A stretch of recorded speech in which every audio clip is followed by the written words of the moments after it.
Buffalo has one of the best in Bruce Smith. Well, I saw Dan and Bruce Smith talking before the game. They're sitting down on the sideline. As I walked by, I said, Dan, I bet you hope that this is as close Bruce comes to you all day. And they both smile. Bruce a smile saying, wait a minute, I think I'm going to get a little bit closer as the game goes.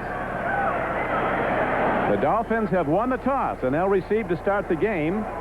There's Coach Don Shula, called that opening loss at Joe Robbie Stadium one of the most disappointing of his career when Kelly scored on the final play of the game. Into the ball to Scott Norwood. And this is Willard Reeves, a new acquisition this week because of the injuries to Dolphin runners. And Reeves takes it across the 20, and he gets it to about the 24-yard line, where Dan Marino leads the Miami Dolphins offense out. Roy Foster playing very well at left guard again this year. They take care of Marino. 766 pass attempts with no sacks. Sammy Smith starts as a runner, the rookie from Florida State. When they go to a passing formation, Jensen comes in as an extra receiver. Fred Banks and Andre Brown will come in. So the Dolphins, who beat the Bills 20 straight times during the 1970s, have now lost 5 straight to Buffalo. The Dolphin win today gets them a share of first. End off, and the Bills shut down the run. The veteran Fred Smerlas is there quickly to get Sammy Smith. Smerlas, an 11-year veteran from Boston College, still playing some very good football for Buffalo. He's one of the focal points of their defense, a fiery player. Art Still, Fred Smerlas, and Bruce Smith across the defensive front. Cornelius Bennett is a first-team All-Pro player at the outside linebacker position. The dime defense brings these extra people in. John Hagee has just been activated, a big-time hitter from the University of Texas. There was virtually no gain on the play. 2nd and 10. Again, the Dolphins try to run, and this time they get some yards on a quick trap up the middle. Smith drives the ball out across the 25-yard line and out close to the 28.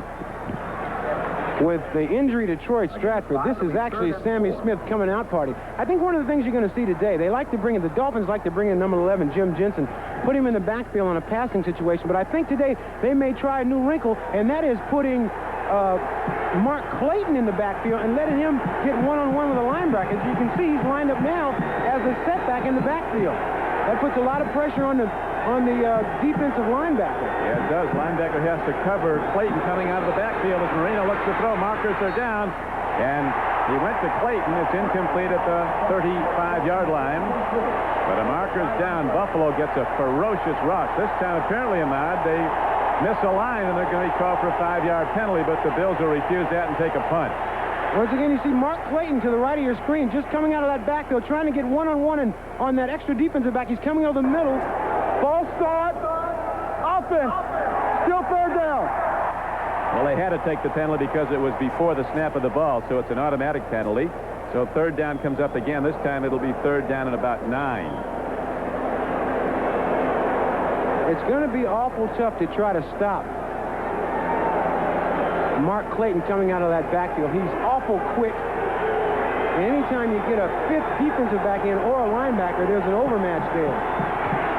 That's the one that Marino's going to be trying to find. Bright sunny day, cloudless skies. They say the temperature on the field's up around 80. Here's Marino, quick out, throwing downfield. Look at that ball, a perfect strike and a first down. As he gets the ball downfield for a first down to Andre Brown, a first-year player from the University of Miami. 21-yard gain, Ahmad. First down, Miami. This, when the thing about Miami's offense is that 3rd and long means nothing to them. They are so comfortable in that situation with a quarterback like Marino. Here you see him just hit Banks coming across the middle, and Banks doing a fine job of running the ball afterwards. When you get a lot of pressure on you, when you put Miami in a 3rd and long, then the pressure is certainly on your entire defense. That is Andre Brown on the catch. Now Marino looks again. There's the quick fire downfield, and he gets Jensen out of the backfield as the Dolphins cross midfield on a first down throw. The gain is down to the 47-yard line. Radisek came up and made the hit. Very quick timing passes by Marino. Bruce Smith certainly fired up for this game. He wants to be the guy that sacks Marino for the first time. There's a lot of, they respect each other. I thought it was kind of neat to watch these two guys talking to each other before the game, and they're asking about their families. A lot of back and forth, but I guarantee you they both know that Bruce is intent on getting to Dan today. Bruce Smith had 3 sacks last week in the rout of the Jets here at Rich Stadium. pitch back on 2nd down and 4, and the Dolphins get some room to run, and that is the rookie, Sammy Smith, going hard, and he looks to have a Miami first down close to the 41-yard line of the Bills. As the strong safety for Buffalo, 46, Leonard Smith, made the hit. Sammy Smith showing that he's ready to turn that ball up the field and start running hard. Here, a lot of good blocking in front. Sammy Smith turns the ball up into the line and powers over Leonard Smith for the first down. Marino off to a rare start. He's thrown more interceptions than touchdowns through the first 7 games. 10 TDs, 13 interceptions. He said the interception, the only one that really bothered him was the one he threw last game against Buffalo. That was a costly one that led to the final drive as Davenport runs the ball and is knocked down by Art Still. 2-yard gain on first down.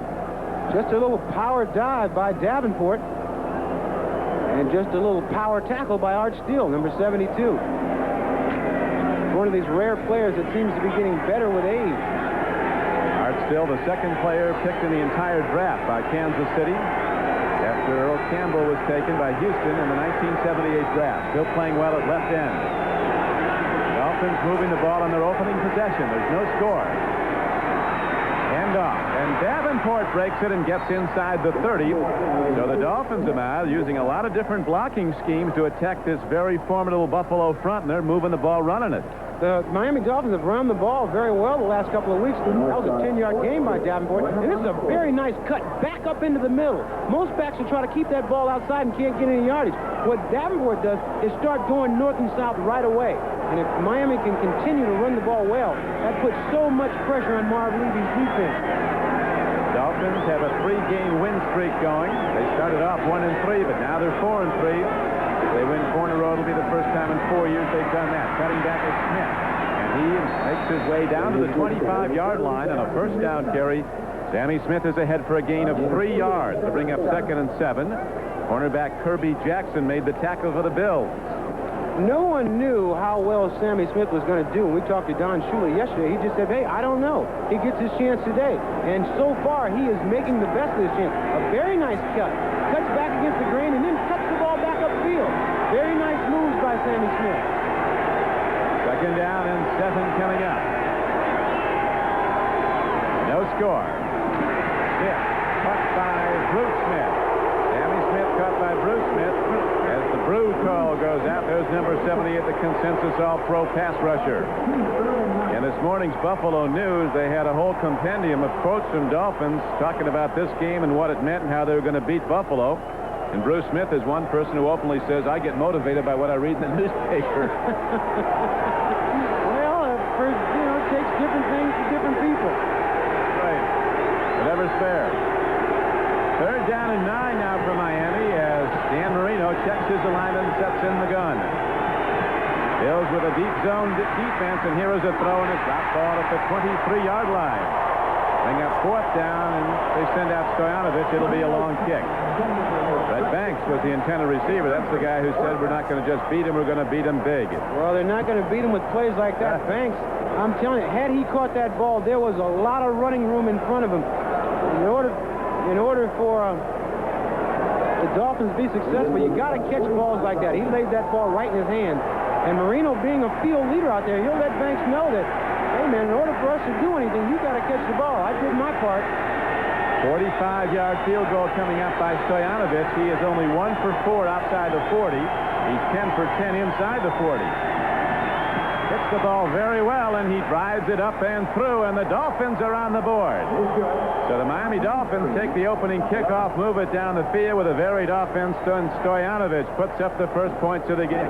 11-play drive culminating with Stojanovich's longest field goal, 45 yards. And the thing that Miami wanted to do in this game was establish the run, and I think they did that very well. A lot of people thought that they were going to really miss Troy Stratford, and they do, but the guys they got in there, Sammy Smith. Davenport will be in there with him. He's been in a lot. Miami does well when they start off first on the board, Ahmad. They certainly do. This year, anytime they've scored first, they've been 3-0. I don't think that's going to count in this game, though. I expect the Bills to come right back. Yeah, Bills can really run the ball. Here's a kickoff, and this is the fastest Bill, Don Beebe, running it back across the 20. He's a rookie. Beebe breaks it and gets out across the 35-yard line, but there's a penalty marker down. As Bills and Dolphins start up after the tackle is made, Hobley and Drain were pushing each other. They tell us that Don Beebe runs a 4.2940, which is almost a blur. I've never seen anybody run that fast, and I played with some pretty good speed merchants. He said the Jets had him in 4.22 and the Bills had him in 4.29. Either one is acceptable. It's legit. Holding number 54 on the run back. First down. Carlton Bailey with a holding call on the run back, so it comes way back now. And Beebe with just a crack there. There you see that 4.29 speed where he makes it right through the crack there, and he's off to the races a little bit. You know, when you run 4.29, the collisions are a little bit harder, a lot faster. I tell you, with higher speed collisions, couldn't even see Bailey on the picture on that side. I don't know if his illegal block influenced the play, but it brings the ball back. So the Bills go from scrimmage for the first time. First down and 10 at their 24-yard line. Dolphins in the lead 3-0. Thurman Thomas, he's good. Dropped the 30 and out to the 33-yard line. This is a tremendous back from Oklahoma State in his second year. Leads the AFC in total yards. Barry Krause comes up to make the tackle. Bills have great size at their tackles, both 300-pounders in Wolford and Howard Ballard. Frank Wright, making his third straight start at quarterback, beat the Rams with a comeback, was excellent against the Jets. Passing downs, Ronnie Harmon, who made a one-hand touchdown catch last week against the Jets, comes in. Andre Reed, though, 83 is the guy to watch. Top receiver this year in the AFC, 48 catches. And to Thomas, he turns the corner and moves the ball and gets a first down on a 2nd and 2 play. The single biggest overmatch in this game is Buffalo's ability to run the ball and Miami's inability to stop the run. The Dolphins are allowing 4.6 yards per rush by the opponent. Langford and Judson, the veteran cornerbacks. Williams and Oliver, the newcomers at safety. Oliver, a rookie, with second year. Defensive line. T.J. Turner's not here. He's injured. Line will come out. On the dime defense of the Dolphins, they send in all new people, virtually all. Miami's defense has grades low overall, but they've made a lot of big plays to win games when it counted. They're 13th in the AFC in defense. Handoff, and again they go to Thurman Thomas. This time Miami fills better and stops the run after a gain of about 3 yards to the 41-yard line. I think the key that you said, Don, is they've been able to make big plays. A lot of times those statistics will fool you. The key to playing winning defense is to come up with big plays. You can let them run all over the field, but if you can make the play at the right time, I'm telling you, that's what makes a good defense, not the stats. Yeah, Marv Levy, the coach of the Bills, was telling us yesterday how it breaks down to the individual down. He said the biggest thing the Bills have going for them defensively, they allow only 2.7 to the rush on first down. All right, hands off, right back to the money, Thurman Thomas. With those change of pace moves, he comes in, takes some hard pops from Miami Dolphins. E.J. Jr. was there to stick him, along with the nose tackle Brian Sauché, 70. E.J. Jr., 54. A B-plan player from the Phoenix Cardinals. Total yards from scrimmage. See Thomas with 881. Leading James Brooks and Christian Okoye. He's run it 4 times already today and is getting some nice yards on out. 4 times to 21 yards. And what he does is he follows his blocking so well. As you watch him run, he picks his holes and he hugs his blockers, and then he has that acceleration that he can explode once he finds a crack. That's his great strength, his ability to wait on his blockers, then make that burst. From the shotgun on 3rd and a long 3, swing pass. It's caught by Thurman Thomas, and he has a first down to the Miami 48-yard line. Thomas comes out of the backfield. Reich leads him. Thomas bobbled it, but got the handle before going out of bounds. Oliver was covering. When I talked to the Miami defense, I asked them, what do they worry about Andre Reed? They said Thurman Thomas is the guy. Within a 3rd and long situation, like to hit him in the flat and let him run with it. But right there, you see Louis Oliver is right on top of him. And a fine play by Thurman Thomas. He stops him from running over that bench. But I guarantee you, if he gets a shot at him in the middle of that field, he told me, he said, you know, somebody's got to go down. They're big-time hitters, Jarvis Williams and Louis Oliver. They call themselves the B-52 Bombers. The Bombers from the University of Florida. And up to Larry Kinnebrew, the power back, who had a tremendous game against the Jets, he ran the ball 17 times for 77 yards. He's a free agent player the Bills signed. He was a very good player for 3 years at Cincinnati. Tailed off. They caught him. He was working construction last year. Dolphins are protesting. Barry Krause thought he stole the ball. Instead, the Bills got a gain of 7 yards on first down. 2nd down and 3 at the Dolphin 41-yard line. Well, the thing that Kennebrew can do is once he hits a hole and he gets in behind those offensive linemen, you got a guy that weighs 260 pounds pushing along with his offensive linemen, and they just take the pile and move it back. Last week we had him at 270. He corrected that at practice, so. Harmon comes in and runs on 2nd down, and the Dolphins come in a pack and throw back Ronnie Harmon. William Judson, 49, led the tacklers. He wanted you to be sure yesterday about you knew his weight, right? He said, he asked me to have my notepad. He said, well, take it out and write this down. I'm 260 pounds. And I wrote it down. At Cincinnati, he played it as high as 282. And the great stat about him that people don't believe, but it's true, in a high school track meet in Georgia, he beat Herschel Walker. He did, and he said the time was 9.6. He also said Bob Trumpy got him cut from Cincinnati because Trumpy kept talking about his weight on his talk show. Really? Well, he's back and playing well. Now it's 3rd down and very short. Bills go to the shotgun, hand off to Thurman Thomas. Bunkers in front. He connects and gets the 1st down and more. As the Bills run the ball into the Dolphin defense inside the 30-yard line down to the 28. Just intelligent running, Don. We talked about it, how he likes to hug that blocker, and then he has that explosion to take off once he sees the gap. That's exactly what he did there. He was right on the hip of that blocker. That was a 13-yard gain, but watch Thurman Thomas. He's right on the hip of his blocker. Now, all of a sudden, he sees a crack, and he explodes right through 2 guys. And that's when he's really dangerous. He sees the hole so well. He's accounted for over a half mile in offense from scrimmage in the first 7 games of the season. 35% of the Bills' offense. He's the deep back now as the Bills send a tight end in motion. On 1st down, they give up the middle, and Kennebrew, taking on tacklers, drives Dolphin defense back and takes the ball close to the 22-yard line. Big game at Cleveland where the Oilers have gone in front of the Browns 7-0 in the first quarter. Patriots lead the Colts. If the Colts should win today and if Miami should win, there'd be a 3-way tie for first in the AFC East. Cincinnati slumping, having lost 2 straight at home. New Orleans, a team to watch, coming on.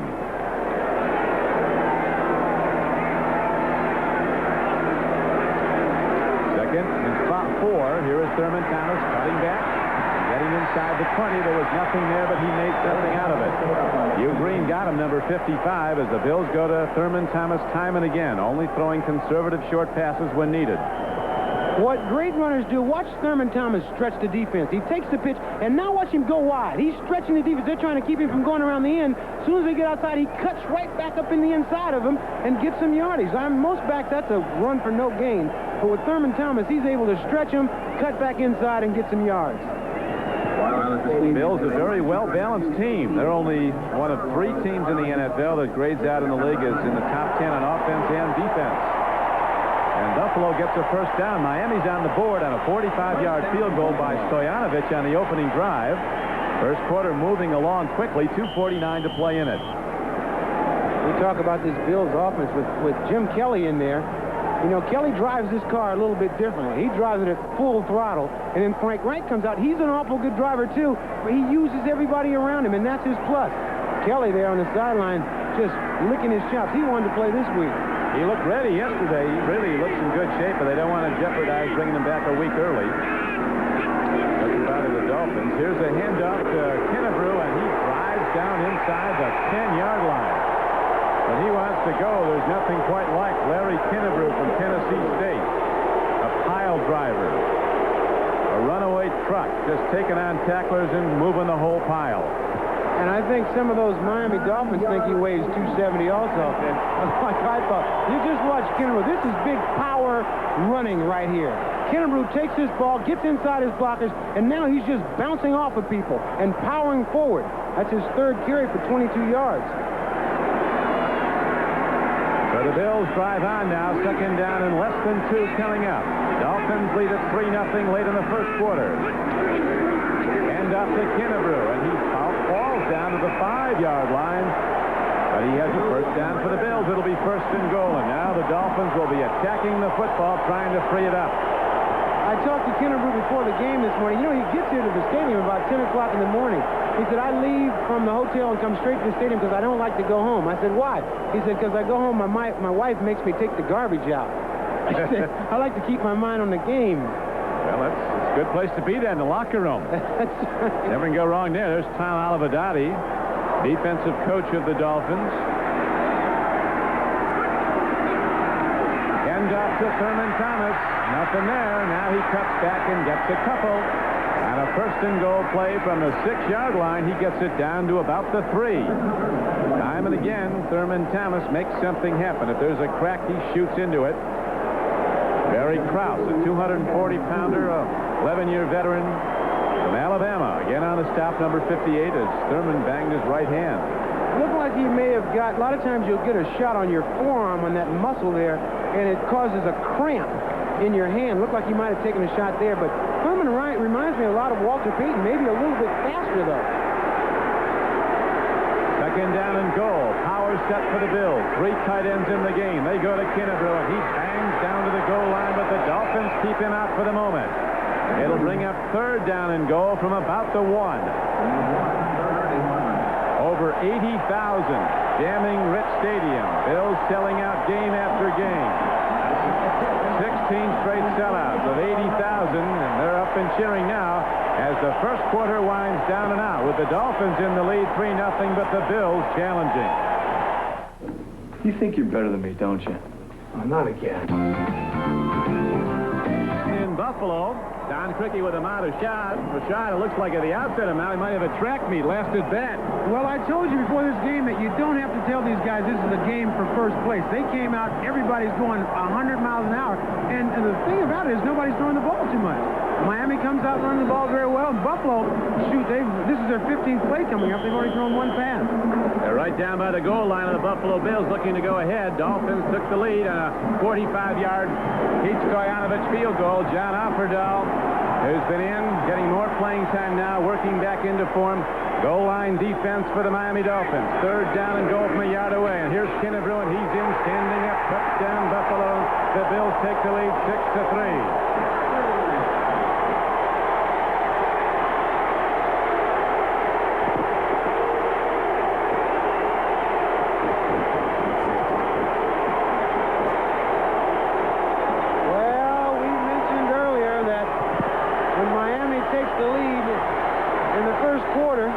They're 3-0, and I said that maybe it wouldn't count in this game, and Buffalo proved me right. They came right back down the field, and they put up 6. Looking for 7 here. Bills very impressive offensively on that drive. It's driving it down the field. Straight ahead power runs by Kennebrew, darting runs by Thurman Thomas, and now the extra point by Norwood's up and good. And with just 2 seconds gone in the second quarter, the Bills have taken the lead, 7-3. Power running. Kennebrew just powers through. He's tough to stop anywhere. He gets that stuff going. Boy, he can't be stopped. Look, bullet-resistant vest makes up the unique belt of Road Handler Treadlock radials. Great low prices, Road Handler tough. That's your money's worth and a whole lot more.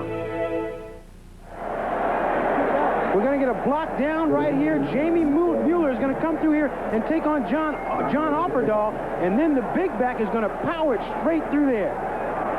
This is an excellent. This is the way they draw him up. Nice block by Jamie Mueller on Offerdahl, and a great run by the big fella, Larry Kennebrew, who says, I don't take the garbage out Sunday mornings. I score touchdowns. He takes the leather into that end zone. 15th play of the drive. They went 76 yards. Had the ball for almost 8.5 minutes. And now the Bills are set to kick off for the second time. They did to open the game. Again, Willard Reeves and Terry Good are back deep for Miami. High spinning kick, and this is Willard Reeves from the 11. And he's tripped up. Chris Hale, the smallest player on the Bills team, a rookie defensive back from Southern California, number 26, makes the tackle. Now to NFL Live and Bob Costas. Bob? All right, Don, in that Houston-Cleveland matchup in Cleveland, the Oilers take the ball, opening drive, keep it for 14 plays in almost 9 minutes, then cap it when Warren Moon goes 13 yards to Haywood Jeffries, who tumbles backwards into the end zone to give Houston a 7-0 lead late in the first quarter now at Cleveland. Back to Don and Ahmad. Thank you, Bob, and we're set to go. First and 10 Miami at the Dolphin 24-yard line. Second back through is Sammy Smith, and he takes a stick from All-Pro Cornelius Bennett. And then the Bills come on Nass. Knock him down. You see the score that Bob just alluded to. The Houston Oilers going up on Cleveland. Trudeau hit Rison for a touchdown. The Colts now lead New England. Testaverde's thrown for TD, and Boomer Esiason followed for the Bengals with one. 2 field goals, and Phoenix has a 6-0 lead at Dallas. Detroit now in front of the Packers 7-3.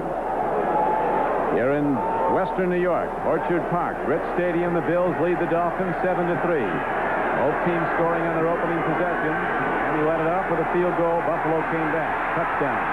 Throw in the flat. Crash Jensen gets the ball and is swept under by Scott Radisek. Gain of only about 2 yards. It looked like more than that. The ball was thrown to the flank, and it'll bring up third down in about 7. Ronnie Harmon, an ace pass catcher for the Bills out of their backfield on third downs with a contusion of the shoulder being attended to. There's a spot right on the top of that shoulder. If you get popped on it, it's almost like a hip pointer in your shoulder. Just right on the edge of it, and that's probably where he got popped. Sounds like you've had those. I've had one or two of those. I used to wear those Boys Club pads.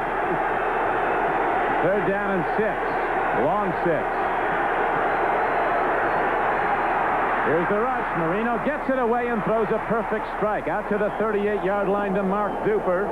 Coming off the flank on a slant. Very interesting. Walt Corey, the defensive coordinator for the Bills, talking about how Marino really is looking right at the area he's going to go to. If he drops back, straight back, he's going to throw left like he does here.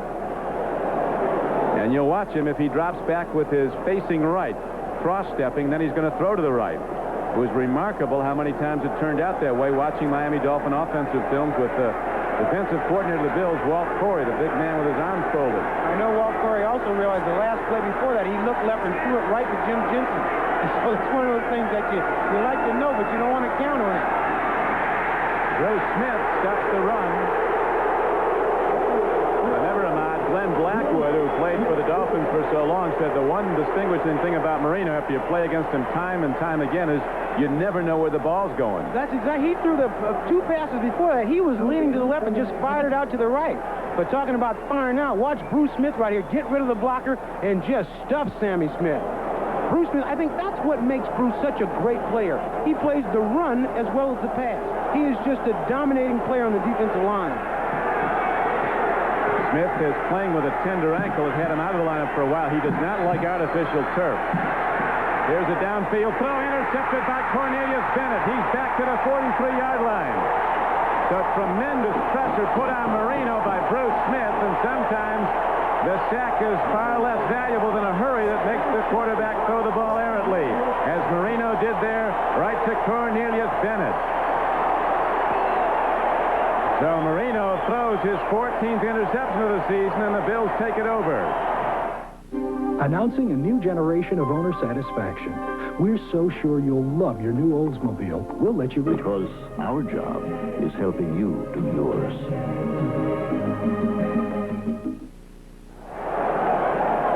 Bruce Smith lining up right over here, right in front of the center, Jeff Ulenek, who's a rookie. And a lot of times, Don just mentioned, it's not so important that you sack the quarterback, is that you make the quarterback hurry his throw. Bruce Smith, splitting the two guys, gets his hand up, makes Marino throw the ball a little high to Sammy Smith, and look who gets it, Mr. Bennett.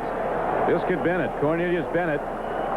And they were lucky to tackle him down because he's an excellent runner after the throw. He is. He's as fast as most of the defensive backs, Bennett. So the Bills, leading 7-3, get their second possession now at the 42-yard line of Miami. Back to the power game, and Kennebrew, both arms problems on the ball. He has had fumble problems in his career. Thunder's inside the 40 and down to the 38-yard line. E.J. Jr. 54 got him for the Dolphins. A gain of 4. It'll be 2nd and 6. I tell you, these Buffalo backs, they are so excellent at finding the hole and getting up the field. There are so many backs that once they get in the open like that, they go east and west. And that's the easiest way for a defensive guy to make the tackle. Once you turn that ball up the field, you put all the pressure on the guy to make the tackle. Here's Frank Reich now with a conservative offense, but a powerful one. Back to the run. This is Thurman Thomas dipping inside and out. Look at these moves by Thurman Thomas. Two people finally get him as he's down to the 32-yard line. I think we have a holding call. Anytime you see that flag being thrown in the middle of the pile, you get that old holding thing. Referee today is Johnny Greer. Holding. 67 offense. Still 2nd down. Kent Hull on the holding call. Pro Bowl center Kent Hull called for the hold. But Thurman Thomas, we talked about him finding a spot. Watch him pick his hole here. He goes up to the middle of the line, then breaks it outside, then accelerates, and he's still into some dance steps down the field. He's not done. You got to really wrap him up to make sure you can tackle him because he has more moves. He's got everyone there is. He is a fast Walter Payton. And he breaks tackles. 5'10", 195. Right. Goes up the middle and makes the connection to a tight end, Keith McKellar. A very fast tight end, and he's got a first down for the Bills. They're very close to one. Now let's go back to Bob Costas and NFL Live. All right, Don. Down 3-0 to the Patriots. First quarter at the Hoosier Dome. Here comes Jack Trudeau for the Colts. A perfect throw. Andre Rison takes it in stride. His first NFL touchdown. And watch the maneuver now with Clarence Verdant, his teammate. A little Verdance. Very nice. 7-3 Colts. Verdance. Nice, Bob. The Verdance, they call it. The Verdance. That'll be big in the clubs tonight. Ball is spotted just short of the first down, so it's 3rd and less than a yard for the Bills. They lead 7-3 in the second quarter. Kinnebrew thunders into the Dolphin defense. He has a first down. And big Larry Kinnebrew, both arms wrapped around that hog, making sure they don't knock it free. That offensive line is playing with so much confidence. When they can pound out like that and know they got a big old 260, 270 pounder behind them to come firing in there, it really gives the offensive line a lot of confidence. They say about Kinnebrew, he makes his own interference sometimes, and sometimes it's his offensive lineman he runs through. Turned away, bang. That'll motivate you if you're the offensive lineman and you're on a block and you know you got a big fella coming behind you. You got to get it out of the way. First down, they go to Thurman Thomas, and again with those remarkable change of pace moves. Look at him run inside the 15. He's not done. Inside the 10. One of the best runs of the NFL season by Thurman Thomas, who takes it in 30 yards, broken field for a Buffalo touchdown.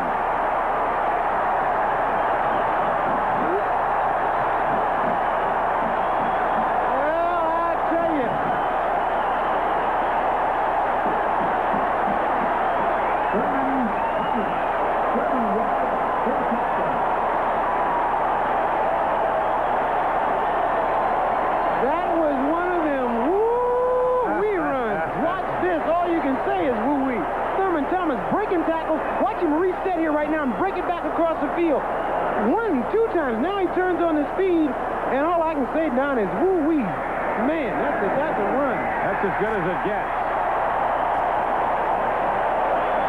Like the Juice a few years ago here in Buffalo, going through a whole defense. The Bills lead it 14-3. NBC Sports coverage of the National Football League is brought to you by Coors, brewery fresh, pure, and natural. It's a true American original.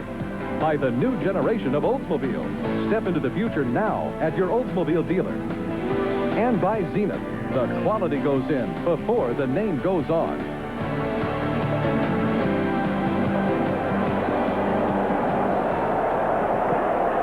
The wonders of the world nearby to Buffalo, the beauty and wonder of Niagara Falls. Right now, the Bills' running game has been hitting the Dolphins like an on-rushing waterfall, just pouring it on. As Thurman Thomas just turned one of the great runs of this season. putting through the Dolphin defense for 30 yards and a touchdown. Thurman Thomas looking like one of the wonders of the world here so far this game.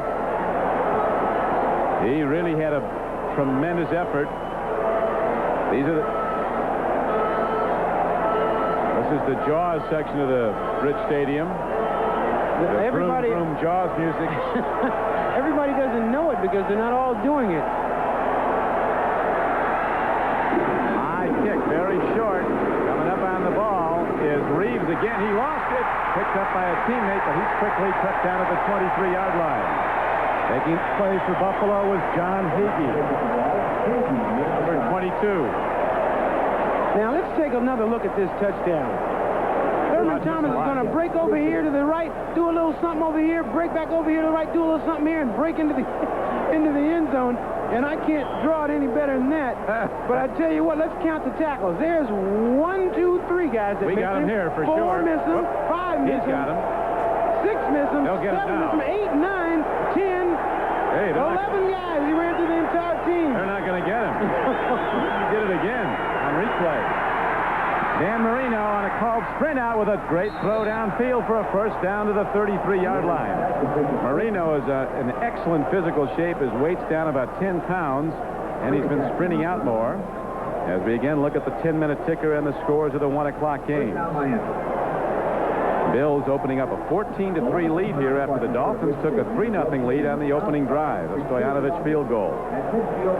Well, Bob Costas is going to have a lot of fun explaining that play of Thurman Thomas. If he liked that bird dance, I wonder what he's going to call this one. I like what you had, the woo-woo. I like that woo-woo. First and 10 for the Dolphins at their 33. Clayton, 83 in motion. Second back is Smith, the rookie, and Bruce Smith gets in again. Bruce Smith saying to him, hello, cousin. They're not related, but they're awful close today. Bruce Smith is just excellent. Here he just sheds the blockers. He's free into the backfield. Davenport tries to block him, but he reaches over the top of Davenport and still tackles Sammy Smith. Bruce Smith, at his best, is an absolutely unblockable player. The #1 player picked in the draft when he came out of Virginia Tech in 1985 as the Outland Trophy winner. He sets the tone, and on the other side they have the brilliant young player Cornelius Bennett, another awesome pass rusher. Smith breaks it, and he gets a first down. Good change of pace move by 210-pound Sammy Smith, who ran for Coach Bowden and the Seminoles at Florida State. Very well the past 4 years, a 13-yard gain. And Sammy Smith showing something that they didn't know that he's going to have this kind of resiliency. That was a 13-yard run. Sammy Smith still hitting this hole. There's a great gapping hole right there. Sammy Smith hits it going 100 miles an hour, and he's brought down by Kelso, number 38. The offensive line of the Miami Dolphins doing a fine job on the run. There's an out pass, and a connection is made to Mark Duper. The hit is quickly put on him by Nate Odom, but Duper goes high and comes down with the ball. That's his 27th reception of the season, having another big year, averaging 18 yards a catch. The pressure that this Miami Dolphins offense can put on you is if they can run the ball, and you've got to keep those linebackers up front to try to stop the run, then they have people like Duper and Clayton that can kill you deep. So the trick is you got to stop them from running the ball, therefore your linebackers can be free in that secondary. And every DB knows what they do. They run those outs, and all of a sudden they turn it upfield for the bomb. Marino goes back to Smith. Nothing there for him. Shooting the gap was Darrell Kelly, number 56, the most underrated player on the Bills roster. He grades out as their #1 defensive player, play after play. West Virginia. When you have so many big-name stars on your defense like Cornelius Bennett and Bruce Smith and Art Steele, that sometimes Tally, you forget about him unless you're playing against him, and you know exactly where he is all the time if you're the opposing team. You sure do, and he's double tough to get to him with a block because Smith is in front of him. He's always double teamed. Third down and 6 for Miami. Long ball. He's got a man down there. Duper cannot quite get to it at the 15-yard line. Mickey Sutton, the nickelback, number 20, was running with him stride for stride. Duper did have that extra step on him. And Marino is just a bit long. And the long-range bomber, Reggie Roby, now comes out to punt the ball. And wears a wristwatch when he punts. I asked him about wearing that wristwatch. You know, punters are a little bit different kind of people. I said, why do you wear that watch? He said, I'd see what time it is. Check that hang time. Yeah, why do most people wear watches? I'll tell you, he unloaded that. Mickey Sutton wants no part of it, and it hops into the end zone for a touchback. And so the Bills will get the ball at their 20, and they will go first down and 10 with a 14-3 lead with 6:30. Visit the Coors Light Halloween display for clues. Forget the clues. It's Susie. Reggie Roby, one of the finer punters in the league, you know, before the game, he practices punting with a ball that weighs 3 times the weight of a normal ball. It's called a heavy ball, and he kicks that thing 50, 60 yards. You know, I saw him yesterday in practice. I noticed he wasn't kicking it as far as he usually does, but he seemed quite pleased, everybody, and so he probably didn't want to kick it out of the stadium, a regular ball. He probably had that heavy ball. I tried to catch one of his punts one time. I was down in Miami training camp, and he kicked it up into the clouds, and when it came down, I tried to catch it. It ripped off my ring, my watch, my wrist, everything. Just tore everything off my hands. Yeah, football weighs a lot when it comes down from that height. Of course, I had my street shoes on. If I had my cleats, I'd have caught it. And run it back. That's right. First down Bills. They go to the run, and Thurman Thomas is right back at it, breaking into the Miami defense and out to the 30-yard line for a 10-yard gain and a first down. I think we got a holding call, Don. This is the worst thing a running back wants to see, that holding call. After you get your brains beat out, and you look up and you see there was one of them holding calls. But it's tough these days. Holding. 70 offense. Still first down. That's Joe Devling on the hold. You know, it's just so tough for these guys to try to block these big defensive linemen. Joe Devlin gets his hands out a little bit too far. You see him on number 56, John Offerdahl, but he buries him after he gets him turned a little bit. And then Offerdahl playing with a little bit of a sore ankle. It's tougher to play on this AstroTurf when you got a bad ankle. You just can't get the traction you need. There's no question. There's a lot of ankle problems on it. Danny Smith was concerned about it. He likes grass, and Thurman Thomas likes anything as long as he's got the ball. And he drives again across the 10-yard line and out close to the 15. Barry Krause was on the tackle. Played high school ball in Pompano Beach, Florida. Indianapolis extends its lead now to 10-3 over the Patriots.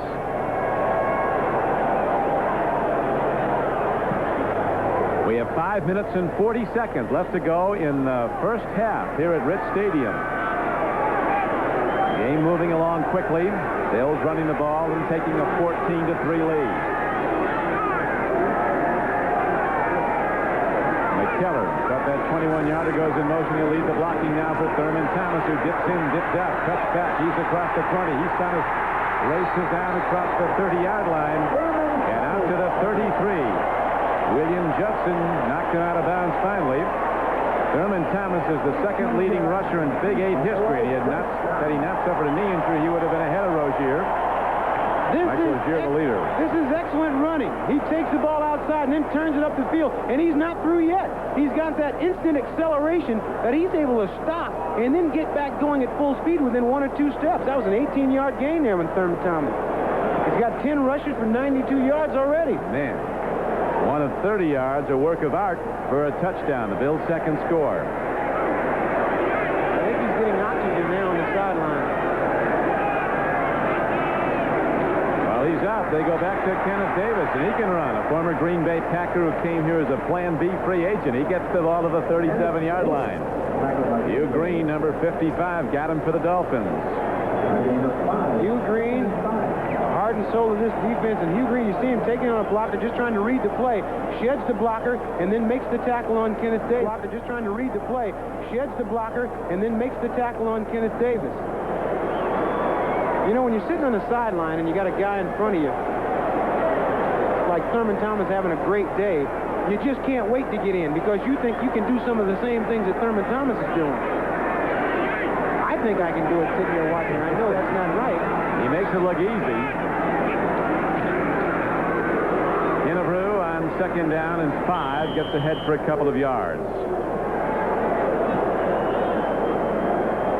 Offensive line coach for the Bills, Coach Bresnahan. Tom Bresnahan. There he is on the sidelines. It was widely reported here that Bresnahan and another assistant, Nick Nicolau, got in a, there's Nick on the right, into a slugfest, into the best of friends. We don't know what happened in that tape room when they were watching game films, but it's over and forgotten. This is football. I mean, things like that happen a lot of times. I mean, they've blown it way out of proportion. Fights happen all the time in professional football, probably at every level. Here's Wright, long ball downfield. Beebe trying to run under it. Knocked out of bounds at the 27-yard line. The sprinter, Don Beebe, the Bills' top choice this year. He was picked in the 3rd round. They haven't had number 1 choices the past 2 years, and they didn't have a 1 or a 2 this year because of the Cornelius Bennett trade. When you have a guy that runs 4.2, you just set him out there and say, run down there as far as you can. And we'll throw it as far as we can and see if we can come up with a... Oh, he ran out of bounds. But, you know, you just take a chance. You got a guy 4.2, let him run. See if we can get a big one. It was still almost a good catch, even if it was out of bounds. That's right. That would have been one that he's been talking about over dinner tonight, even though it didn't count. Schwade's back in the lineup, and here is a tremendous punt by John Kidd. And Scott Schwade's left it hop. It takes a Bills roll, and they're going to down the ball inside the 15-yard line. So John Kidd hits a beauty, and instead of hopping into the end zone, that 48-yarder takes a jump back, and the Bills down it. Miami keeps the Bills from scoring this time, but now the Dolphins and Marino have the long field to go. Liberty Mutual of the Year, the Breeders' Cup, next Saturday on NBC. It's America's Day at the Races, the Breeders' Cup, coming up next Saturday on NBC Sports at 1:30 Eastern Time. With the great racehorse, Easy Goer, to run again against Sunday Silence. 7 races, $10 million in prize money from beautiful Gulfstream in Allendale, Florida.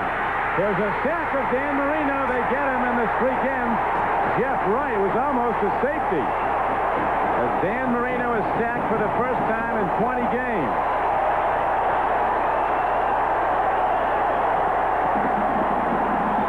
Jeff Wright, a second-year nose tackle, who the Bills think is going to be a star eventually, drafted in the 8th round from Central Missouri.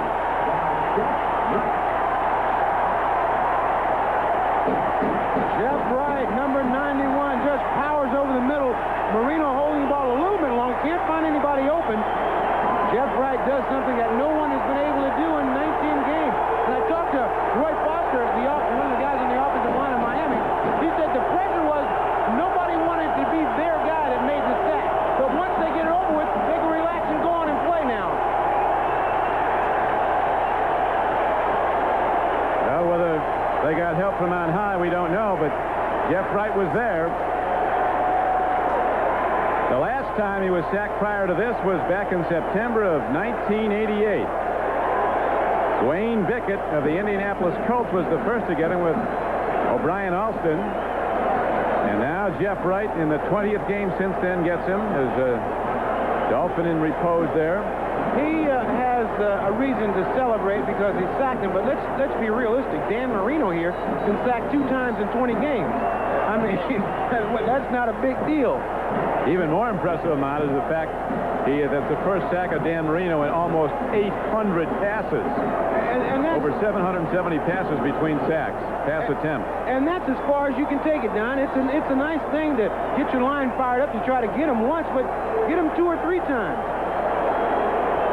And I think what you were saying earlier about that hurry, he's a little bit more cautious just dumping it off with those very quick Bill linebackers back in zone coverage. He eluded a sack earlier, but he threw the ball to Cornelius Bennett, and the Bills turned it subsequently into a touchdown. 14-3, the Bills lead the Dolphins, and now Dan Marino and the Miami team up against it, positioned at their 1-yard line. Marino, living dangerously, fires it out, and Smith has the ball. And Sammy Smith is out across the 10-yard line and very close to a first down. Dan Marino hit hard. Bruce Smith got to him. Looked like Dan came down on his wrist. A lot of times you got those guys that weigh 260 pounds coming down on you. You got to watch the way you fall. There's Bruce Smith coming in. Can't hold off, and he tries to hold him up a little bit. He's trying to hold on to him, trying to let him fall on top of him, and Dan gets his wrist caught a little bit underneath. Bruce Smith is absolutely unbelievable. And a class act. Yeah, he's a fun guy. Well, when he puts that helmet on, though, man, you're looking at a potential Hall of Famer here. Here he comes again. Marino again gets it away, though. And the Bills make the stop. Correct, there was not a first down the previous throw because of the sack, and that was short of the first down also, so Miami will have to punt from deep in their own end as Darryl Talley comes up big for Buffalo and Coach Marv Levy. Don't be fooled by commercials where one battery company... And he throws. Elway and the Broncos battle the Steelers. An NBC football doubleheader next Sunday.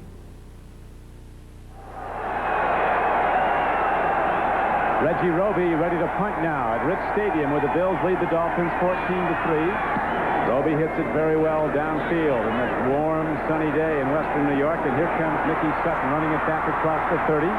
Good special teams coverage by the Dolphins, but the Bills will have relatively good field position as they are now set to go. First and 10 from outside their 35. Houston extends its lead over the Browns to 10-0 at Cleveland.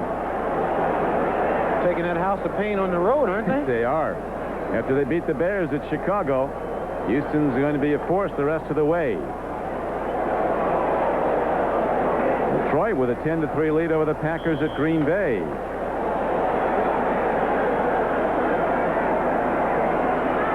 Bills with 1:48 to play in the first half, holding to a 14-3 lead. Reich sets up as they go to a 2-minute offense. First down and 10. Long ball. He's got Beebe out there. Beebe makes the catch. The fastest Bill is going to go the distance. He's in for a touchdown.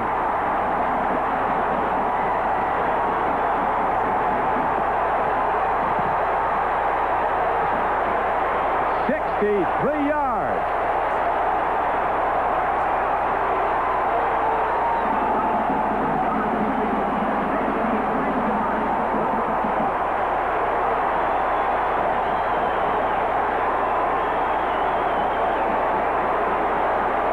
When you have 4.29 speed, like I said earlier, just throw it up there. You never know. Something good might happen.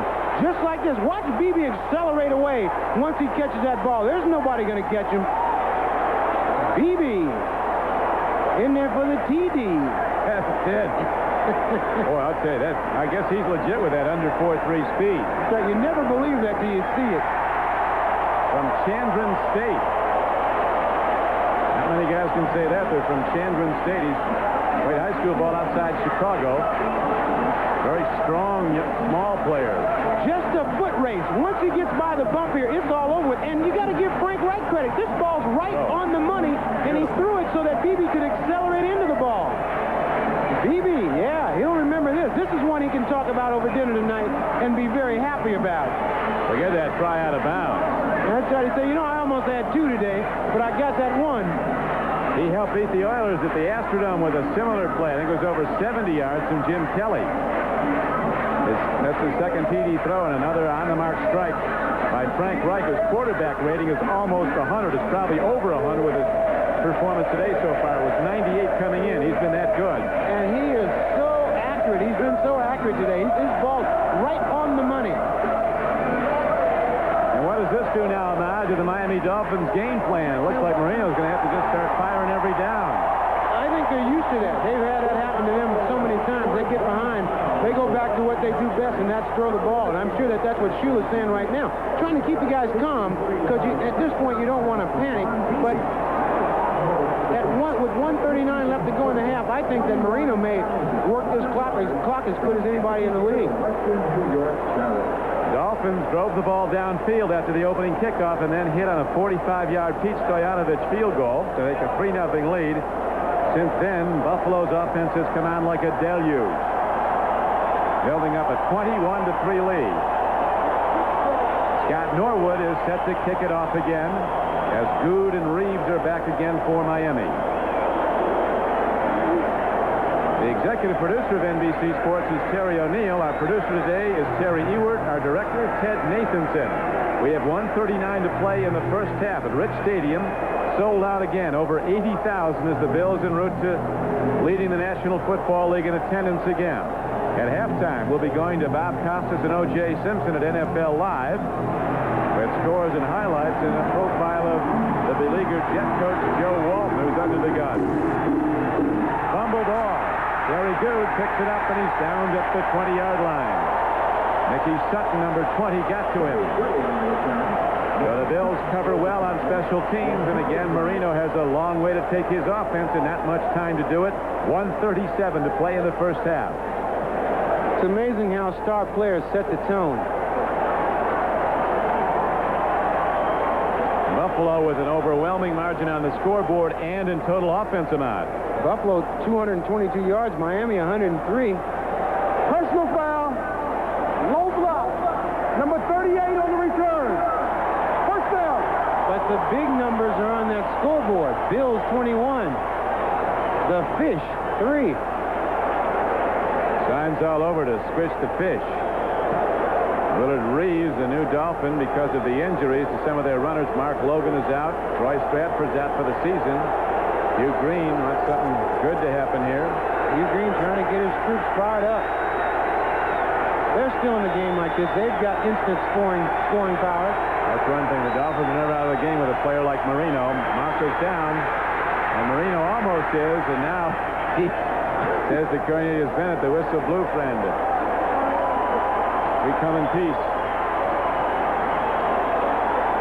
The offensive line was moving up and down like a typewriter that time. Ball start. 61 offense. First down. Don Shula doesn't like those kinds of mistakes. See Roy Foster backing up a little bit, number 61. They're backing up a little bit before the snap of the ball. Sets them back a little bit, but this shouldn't bother them. It's a 5-yard penalty. They got 95 yards to go, so as opposed to 90. Marino in the end zone. Here comes the rush. Marino with a lightning throw and a connection out to the 20-yard line. Very close to a first down. They'll be just short of it. 1:23 to play in the first half. 15-yard gain on the play. Don Criqui with Ahmad Rashad at Rich Stadium. Bills 21, Dolphins 3. Miami's Dan Marino, who saw his consecutive games without a sack end today when Jeff Wright got him a short time ago. Red Banks makes the reception, and the clock is stopped with 1:03 to play. Miami calling a timeout. Leonard Smith there, the Warriors, slinging him down. 63 ticks left in the half. We'll be back in a moment. Don't push your luck.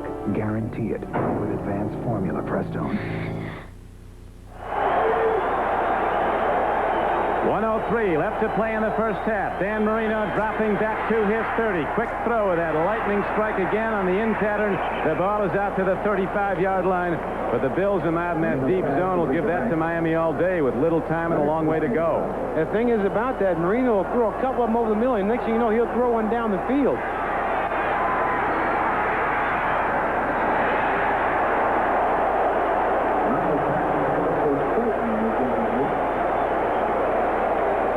Incomplete pass stops the clock with 42 seconds to play. I mentioned earlier about that heavy ball that weighs 3 times the weight of a normal ball. And Marino also uses that ball to warm up. So I'm sure that once he gets out there and throwing the ball that's the regular weight, that he can really whip that baby. He passes with a 3 for the extra. Yeah, he warms up with it. He warms up throwing that ball real easy just to get his arm loosened up and strengthened. We know it's strong. Bills corners come up tight, bump and run coverage. Here's another throw and a catch to Mark Clayton out to the 45-yard line with 36 seconds to play in the half. An 11-yard gain, but the clock is running. And the Bills are in the lead 21-3. Don, a lot of times the reason you throw that ball over the middle, because you break one tackle, you're off to the races. That's where you get the big plays, over the middle. Looked like a good play. Fred Banks on his knees makes the reception at the Bills' 46-yard line. And now Miami takes another timeout with 16 seconds to play. Number 3. Bills protecting against the long ball, but Ahmad, they're getting that intermediate range stuff downfield. They could be in position at least for a field goal. Yeah, the trick is you just want to stay calm. You know, you don't want to. A lot of times guys are thinking, well, throw the ball to the sideline, get the ball, and get out of bounds. But if you can throw the ball in the middle and just take up big chunks of yardage, the next thing you know, you're down in field goal range. And I think that's what Miami's trying to do. They want to get some points. And a lot of times when you throw the ball and you get it right by the sideline and you run out of bounds 3 times, the next thing you got to do is punt. But in this situation with Marino, you got to master at it, throw the ball over the middle, eat up a bunch of yards, and at least try to get 3 points out of the thing. Marino's numbers looking impressive, 13 of 17, but that one critical throw he made that was intercepted by Cornelius Bennett was quickly turned into a touchdown, and really Reich, who's passed a limited number of times for the Bills, has hit the big throw. He hit a 63-yarder to Don Beebe for a touchdown to extend the Buffalo lead to 21-7. Second and short. Marino takes a look deep. Downfield throw. It's too high for Mark Clayton with John Hagee covering. Bruce Smith is getting there just as he releases the ball. You know, they've had a chance to discuss a lot of things today. When they were standing on the sideline this morning before the game talking, I'm sure Marino thought that he wasn't going to see him that much during the course of the day. It's like, yeah, I like you, but man, give me a break. Watch Marino. As soon as he lets his ball go, Bruce Smith is right there on him. And Bruce is just letting him down easy if you can do that at 260 pounds. He really is. He's showing some kindness when the ball's away. What was that you were saying about Bruce Smith? He lines up all over the field on different players. And, you know, yeah, the thing is where the pressure is, they like to put Bruce Smith on the weakest lineman. So when you look up and see him, you know what they think about you. They got a couple guys on him now. Here's a long ball. Men are open, but so are now the Bills recover, and it's tipped away in the end zone with 4 seconds to play. Andre Brown went high. Mark Kelso and Nate Odoms both were there to block it away. There's the free safety, Mark Kelso. This is a play on this ball. I just think that there's a chance for this ball to be caught. You got 3 Miami Dolphins around, but anytime you throw it up in the air like that, everybody panics and gets tight. You got to stay loose and go up there and really try to catch the ball. Odoms made a pretty nice play knocking it away. Comes over the top, number 37, knocks the ball away. So now the Dolphins on what will probably be the last play of the half for Coach Shula's team. Set up, 4th down and 2. 4 seconds to go. Marino looking for the end zone, shuffles it downfield. He gets it to Crash Jensen, and he takes on tacklers, and that will conclude the first half play. As again, Bruce Smith was a moment away from sacking Dan Marino. I don't know if Bruce Smith has ever played a better half, and he plays a lot of great ones. The great players rise to the occasion, and that's what Bruce is doing. It's 21-3 at halftime. Buffalo. Now let's go to NFL Live and Bob Costas. Bob? Okay, Don, thanks very much. We're back here with O.J. Simpson. You've watched Buffalo after falling behind early 3-0. Seized command at 21-3. Your thoughts? Well, when you got the ball going on the ground, Buffalo's running the ball real well. They got the defense. Last year, they were one of the top defenses in football. They started this year not playing so well, but they got things going now. Bruce Smith with 3 sacks last week. Of course, today they sacked Marino for the first time in 20 games now. I think they just got all systems go, and they are the team to beat in the AFC right now. Thurman Thomas verging already on 100 yards. He leads the NFL right now in all-purpose yards, everything taken into consideration, pass receptions, rushing from scrimmage. And when he took off on that 30-yard TD down the right sideline, then cutting back, you were sitting here next to me watching it on the monitor. You had one simple comment. That's a run, my man. Yeah, that's a great run. When you're running the football, that's the best friend of the defense is a running game on offense because you can control the ball. You keep your defense off the field. The Buffalo Bills are controlling the ball, running it. The kid Wright is throwing the ball real well.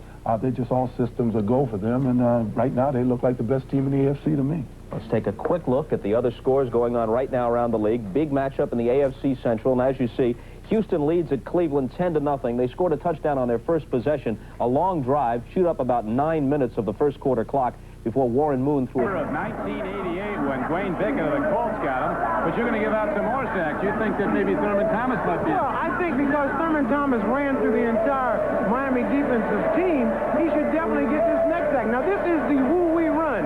He takes off to the right, breaks it up the middle, hits by 3 or 4 Dolphins there, breaks 2 tackles there, down the right sideline. Watch him reset here tackle. Not a missed tackle. It was just a great run. So he gets the other sack. Now this third sack here is for us because we're hungry. That's right. Well, you've already been working on one. Well, last week I ate a sack of popcorn, and Marv Levy came up to me and said, I heard you ate a sack of popcorn, so you owe me a sack. This is what actually Coach Levy gives out to players who make sacks. He gives out these big sacks of popcorn. These are some of these guys making $100,000 a game, but they come in early looking for their sack of popcorn. It's the pride factor, and also this popcorn's pretty doggone good. So 30 minutes after the game. And you can get your tickets at any Marine Midland tournament in Western New York. Bill's out warming up, and Coach Shula brings his Dolphins out late. I think they may have got a little extra coaching going on in that halftime today. You come in a game that you're playing for first place in, and at halftime you're down 21-3. I think that Don probably had a little extra thing to say to these guys. First half numbers, you see the Bills with 222 total yards. One sack of Marino, but even more vital was the interception of Marino by Cornelius Bennett that led to a Buffalo touchdown. Frank Reich only threw the ball 4 times, but completed 3 for 85 yards, won a 63-yard touchdown throw. He has been perfect, Don. I don't think that, this guy's played a great game. He's handing the ball off well. His running backs and everybody around has been playing well. And the 3 passes that he's completed were very excellent throws. The Bills have ran the ball 21 times, only passed 4. One of those 4 times went for a big score, and the other ones were very effective passes. Don Shula, who calls the offensive plays, they've run the ball 12 times and passed 21. I got a feeling we're going to see Don Shula's team throw a few more passes in the second half. Play for first place. You got another half. You got to just dig down deeper. The Dolphins kick it off. Kenneth Davis backpedals into the end zone. He'll bring it out. He's across the 10-yard line with a cutback move and a hard strike by the Dolphins. Coming down on special teams was Greg Clark from Arizona State, number 60, and also Brian Kinchin, number 88. So the Bills go on offense first and 10, starting in rare deep field position. They started in very excellent field position most of their drives today. A good old friend of mine, an old Dutch lady down in Miami named Hazel Prost, says that the reason the Dolphins are going to win it all because they have defense. They're going to have to show some defense right now to prove that statement. Buffalo's been hitting with the whole offensive arsenal. End off goes to Thurman Thomas. This is a big part of it. 10 carries for 93 yards in the first half for Thurman Thomas. Averaging over 9 yards a carry. And, of course, his 30-yard touchdown run, one of the hallmark plays of this season. The offensive line like to block for a back like this because they know once they get on a block, they just ride the block and let Thurman Thomas make the decisions. You see Thurman getting inside the blockers and then bursting forward for that extra yard. E.J. Jr., 54, was in, backing the line. Dave Aarons, Barry Kraus, Hugh Green, the backers. Klein, Soche, and Cross up front. They haven't sacked Frank Reich, the best sacking team in the American Conference. Here's a crossbuck. Quick slant on a 2nd down and 4 play, and that'll take the ball close to the 27-yard line. That's the first time I've heard crossbuck in a long time. That was a crossbuck, too. But when you get to the pros, they make it sound a little bit more confusing. That's right. Quick XL slant trap. That's right, which computes to a crossbuck, and here is that crossbuck. See Frank Reich turning around, hand that ball up to Big Brew, and he just pounds inside. Offerdahl in on the tackle first, and another host of Miami defenders. George Harrison, those Decatur Staley's used to run that crossbuck, didn't they, Mud? That's right. That's the first play I ever learned as a football player, the old crossbuck. And the last play I learned as a professional was the old crossbuck. But you never played a lot of touch football? No, not too much touch football. I mean, guys in my neighborhood, they didn't know what that was all about. Football, you tackle. Equipment or not? Equipment? We didn't have any equipment. When you didn't want to play, they let those guys play basketball or something. Reich, very under control, plays within his limitations, always prepared. Levy says that's his greatest strength. Even in the previous 4 years when he wasn't playing, he was always ready to. Thurman Thomas runs the ball on 1st down, and he gets it out now close to the 32-yard line. As a running back, when you watch films, you always want to critique yourself on what kind of decisions you make as a runner. When you see the opening, you got to go to it.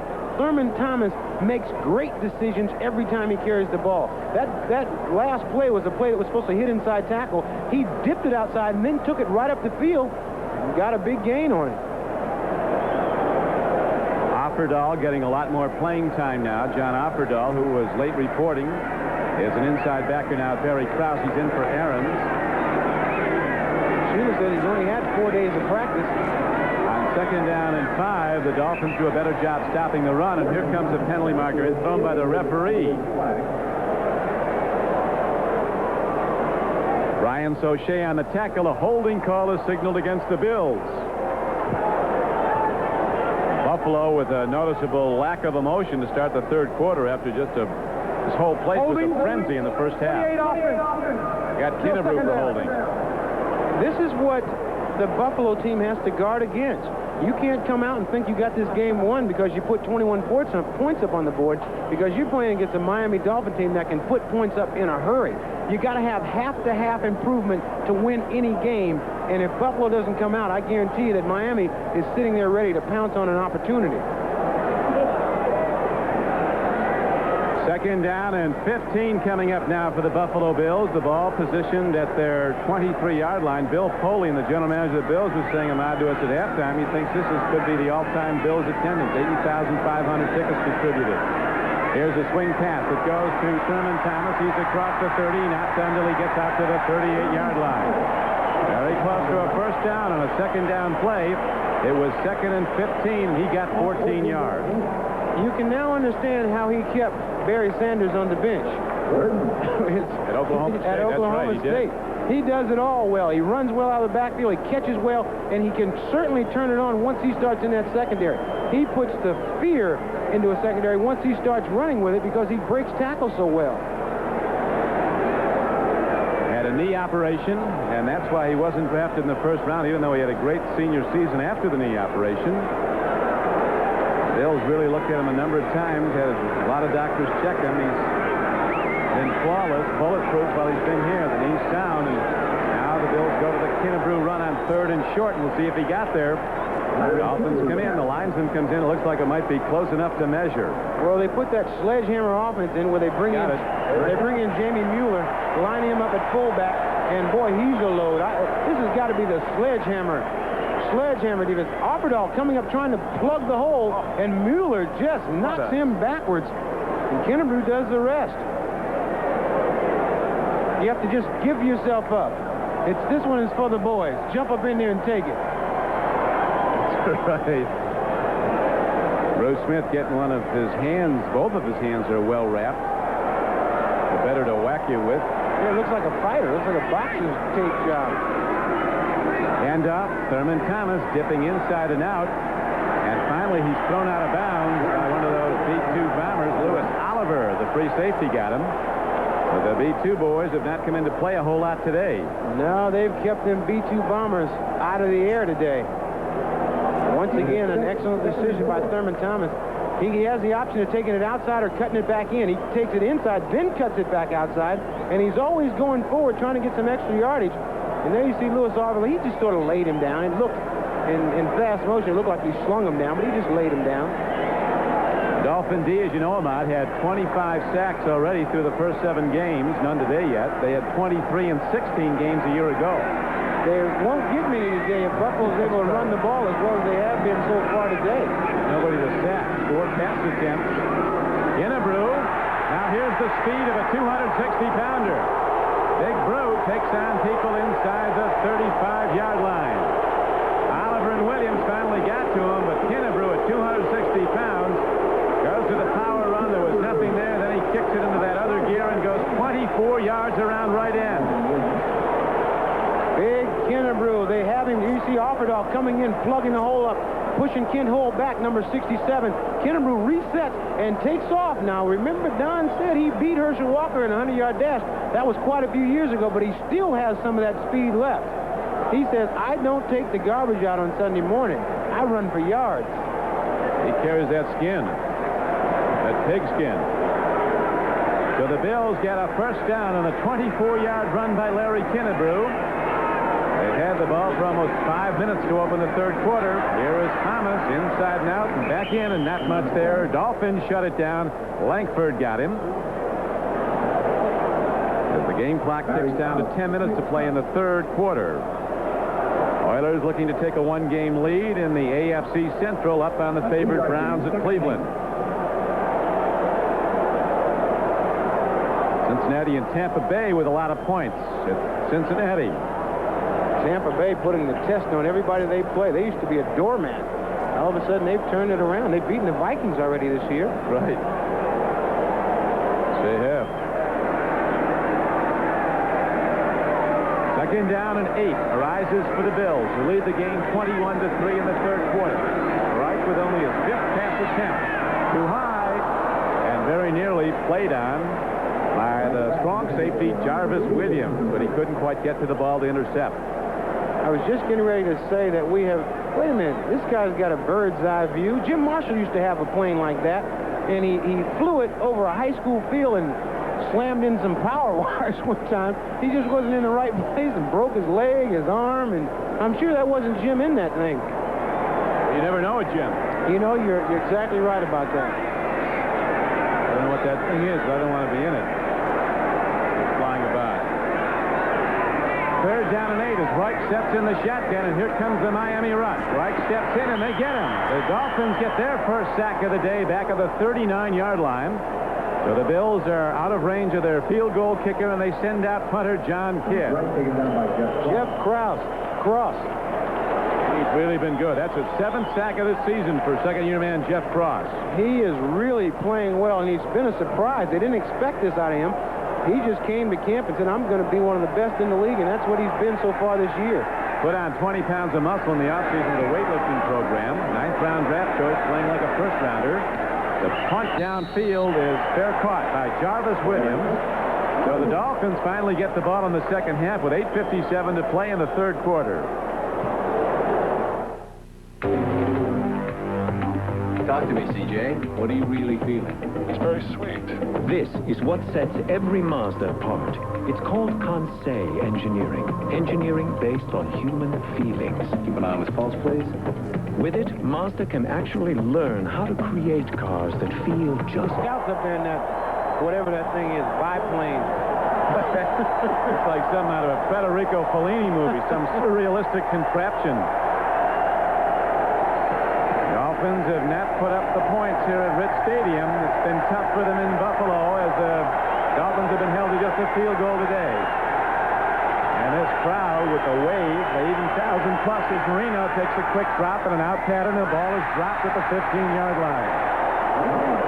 Mark Duper had it right in his hands and lost it.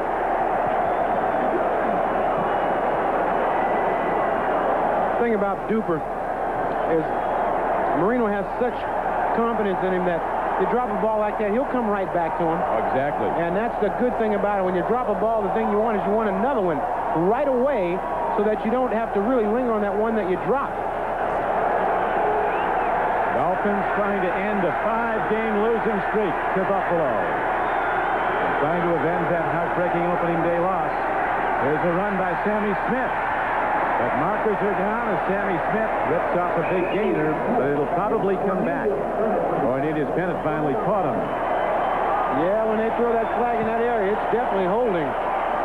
But I don't know how you block this Buffalo defense unless you hold them, rope them, something. Holding. 61 offense. Second down. Roy Foster, the left guard. Does not like that call. Roy trying to block. Just pushing and pushing, and that's questionable. He was on Freddie Smerlas. You know, it's just such a fine line between a good block and holding. You got to just live right and hope that they don't call you for it. It all comes down to getting caught. Farrell Edmonds with a big play. Takes on the free safety, Mark Kelso. So the Dolphins get the ball to their tight end, Farrell Edmonds, a big, fast target from Maryland, and it's good for a 30-yard gain. Mark Kelso making a nice play on that ball. Edmonds, a big, rangy type, tight end, was wide open down the middle of the field. I think there was a marker down the end zone, Ahmad. Personal foul, roughing the passer. Number 78 defense, first down. Bruce Smith isn't so cordial now. No, Bruce taking a little loop. I think they call that a loop. He's in there on Marino. And it's a little bit too much. Marino had let the ball go, and Bruce Smith has been doing that the entire game. I think this is just a sign saying, Bruce, you've got to stop that. I think the first half of the game, a couple times Marino let the ball go, and Bruce Smith still grabbed him. But even if he's letting him down easy, they're throwing a flag now saying you can't do that. So it's a first down and 10 at almost midfield. Marino sprinting out and throws a quick pass, good for a gain of close to 8 yards. He hit Mark Clayton. 8 minutes and 8 seconds to play in the third quarter. Buffalo in the lead 21-3. Nate Odoms with a very unorthodox defensive style. It looks like he can't come up out of that crouch, but he still covers extremely well. He's playing as good as any defensive back in the league this year. They're getting good play from Kirby Jackson, too, the free agent on the other side. You know what makes those defensive backs better? Bruce Smith. Yeah, that makes everybody better. Anytime you can put pressure on the quarterback, it makes your job a lot easier. I missed a chance to talk about Mark Kelso. Mark Kelso went to William Mary, the tribe. That's it. That's what it is, the William and Mary tribe. There's Mark Kelso with that kazoo hat on. He played for the tribe of William and Mary. The reason he wears that extra liner on his helmet makes him look like one of the Coneheads from Saturday Night Live. That's right. He had a concussion, so there's an extra layer of foam rubber on top.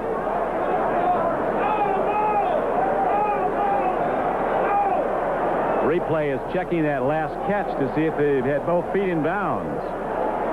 That stops the clock with 8:08 to play in the third quarter. There's that helmet. Strange-looking helmet. I'll tell you one thing, it makes Mark a lot taller. Yes, it does. Stature. Here's a play again that they're trying to take a look and see if Clayton was in bounds.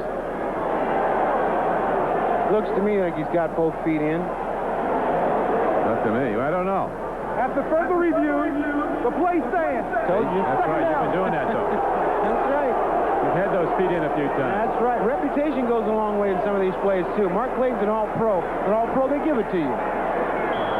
You had a chance to visit with Mark a long time at practice yesterday. He's in great form. He is. That's my man. He's one of my favorite players in the league.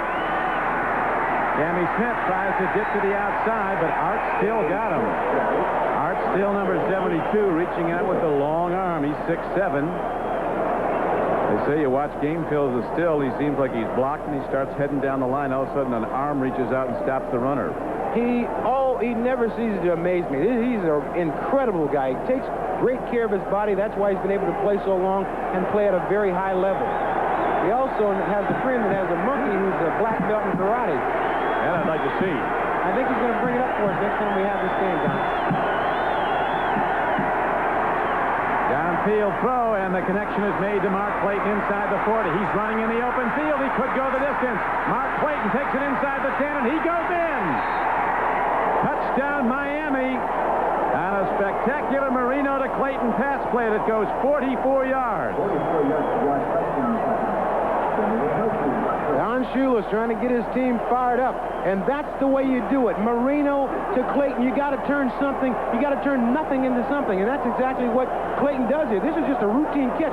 Breaks a tackle there, gets by Mark Kelso, and now he's off to the races. Now watch him break it over to the left to get rid of those people chasing from behind. Then he protects the ball before he goes into the end zone. He is an excellent, excellent wide receiver, one of the best in the business.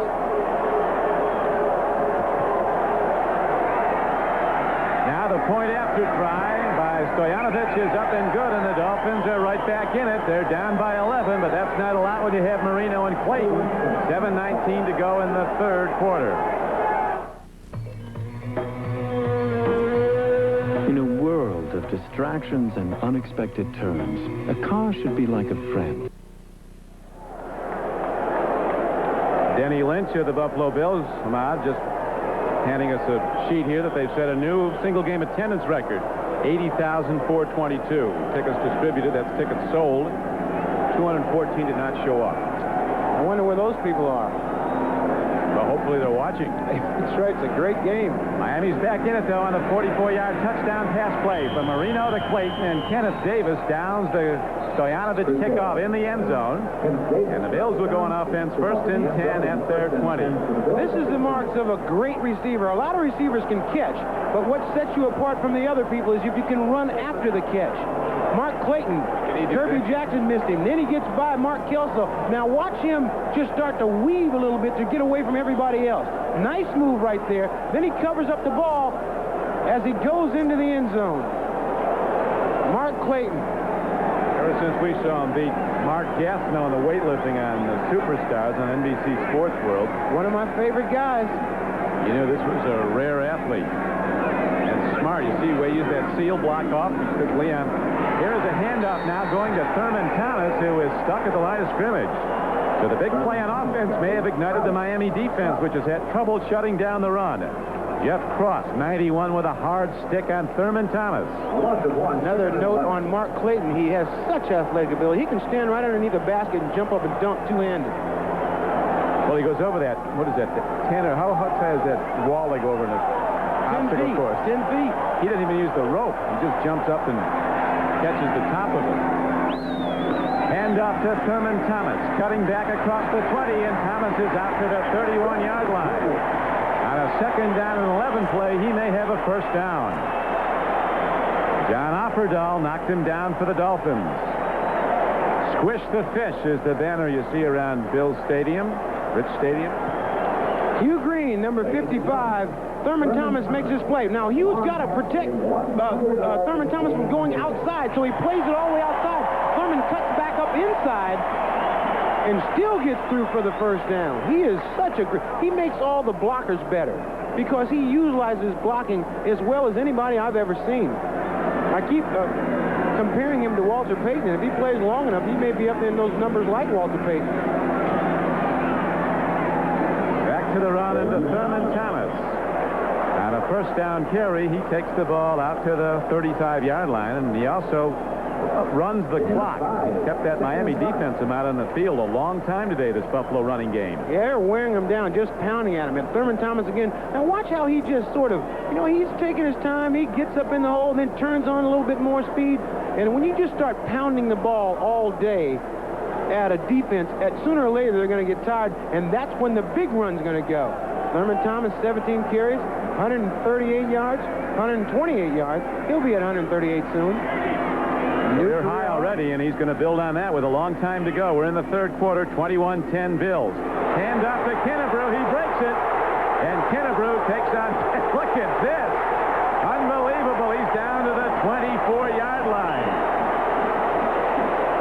Big Brew taking on people, and you don't hit him. He hits you with that hard right hand, that straight arm. 39 yards.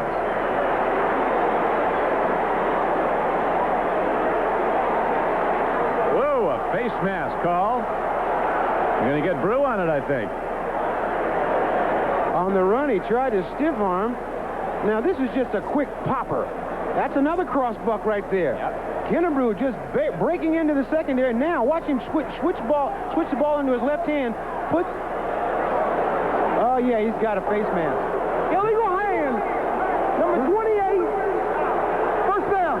Now, it looks like he got his face mask pulled also on the other end, but he was the first one to put his hand out and catch the Miami defender right by the face mask, and he let it go. And then on his way down, Louis Oliver caught Kennebrew's face mask. That was too late. You only get the first guy. It was still good for a first down, though. The position of the ball is at the 44-yard line of Miami. A very important drive for both teams if the Dolphins can stop the Bills and move it back on in there right down close in the game. If the Bills take it in, Miami will have an awful lot to overcome. It's Buffalo 21, Miami 10, 5:38 to play. Whoa, what is this? It might be a Miami fumble recovery. It is. Frank Reich lost the handle, bounced it off his knee, and all of a sudden this game may have turned. Marv Levy protesting. His arm was in the forward motion of throwing. They'll probably review it, Ahmad. Marv Levy doing more than protesting. He's insisting that he was throwing the ball. His motion was going forward. But I don't think so. I think Frank Reich, I think his ball just slipped out of his hands. He was trying to stop the throw. He's looking downfield here. And as he goes forward, the ball, see, it's coming out of there now. That's a fumble. Right off of his knee. Well, we'll be looking at this in detail when we come back to Rich Stadium in a moment.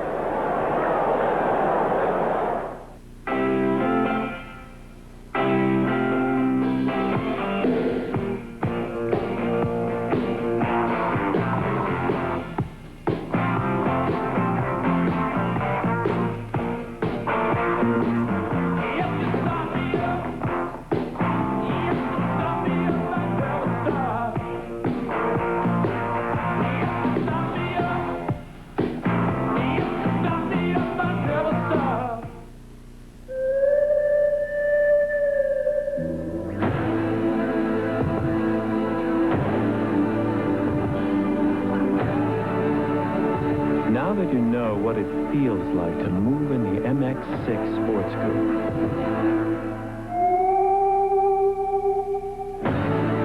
come sit in the saddle.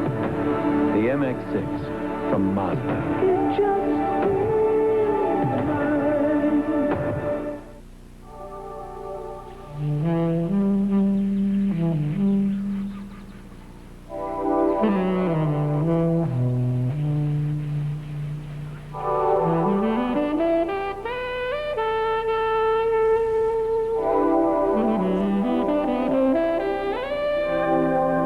Full of simple pleasures, like the comfort of Levi's jeans. Or had you forgotten? Sunday Silence, 1989 Kentucky Derby and Preakness champion. Easy Goer. His victory at the Belmont spoiled Sunday Silence's bid for the coveted Triple Crown. Now they meet again in a race that will determine Horse of the Year.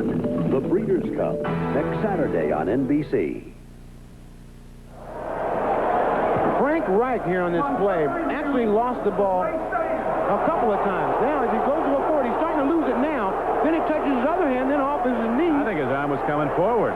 Well, he started to lose the ball there, and then he tried to catch it again. Then it hit his knee. That's a tough call. I think it's a pretty good call by the ref.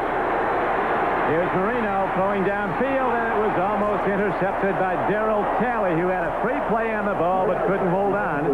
As Marino tried to get it out quickly to one of his runners, Ron Davenport, out of the backfield. You'll see now why Darrell Talley is a linebacker. We get a replay of this shot. Boy, I'm telling you, that ball, I think it might have hit him in the face. He was like he was swatting flies. Ball coming right at him. Watch. Whap! Hit him right in the chest. But that's not his job. His job is to tackle people. He does that as good as anybody in the league. As you always say, if they could catch it, they'd be playing offense, That's right? exactly right. The guys can't catch you, put them on the defense. Second down and 10. They go to the run. Sammy Smith looks for some room, and he finds some. And look at this man take it across the midfield line and down to the Bills' 49-yard line. Smith was caught. Then he broke away. Bernie Coast ran for a touchdown, and Cleveland rallies from behind. They were down 10-0 to Houston. Now they lead 14-10. That House of Pain looked like Cleveland took some aspirin. How about they talk about Jerry Glanville getting bit by that snake? They said his enemies want to know what the condition Snake was in.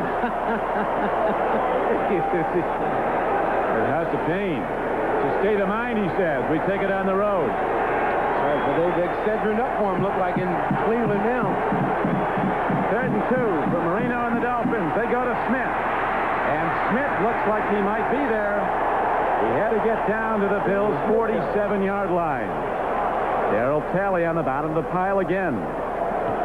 Cornelius Bennett signaling that he didn't get there, but I'm sure that's what he would say. Bruce Smith, they put him on the right side of that line. They got two people blocking on him, and he still gets penetration into that line and makes the tackle. He's the first one on the ball carrier. Both sides like a measurement, though, don't they? Yeah. You know what? When you get tired, you really want a measurement. Please measure it. Try to catch your breath. I knew guys you'd call for a measurement when it'd be like 3rd and 6, trying to get a breather. Reminder to our viewers that we'll be selecting the Budweiser Most Valuable Player for today's game at the conclusion of the game. Dolphins didn't get there. It'll bring up 4th down and about a foot. So Coach Shula ready to make a decision. Offense is staying on the field. When you're playing for first place, you got to go all out. Very good call by Don Shula. What do you think we're going to see here tonight? I think we're going to see that old crossbuck. Old crossbuck. You got to go. This is just a test. This is all right. You're a football player. You mean you can't get 1 yard? Everybody's pride's on the line and the back. Hand out to Smith, and he's stuck. The Bills think they stopped him. We'll see. The Bills are certain they did. Bruce Smith made the stick. We'll see where they spot the ball. So the Buffalo defense rises.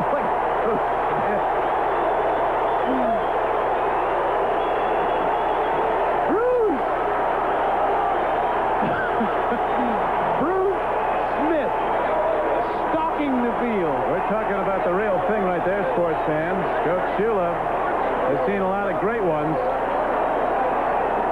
And it's a good call by Shula. You got to go for that. But Bruce Smith says it's a challenge for me, too. They lost about almost a yard. Bruce Smith broke through that offensive line and made the tackle in the backfield. Here you see Bruce just taking a step to the side. Look, he's waiting for Sammy Smith. Smith on Smith. And Bruce now with a little dance there. They say that acting after the play will keep you out of the Pro Bowl, but he'll be there. During Hurricane Hugo, when speed was critical, the Allstate team helped thousands of policyholders get a fast start on recovery. All the debris that's piled back here is part of my house. This huge oak tree, it's about 6 feet in diameter, fell across our carport.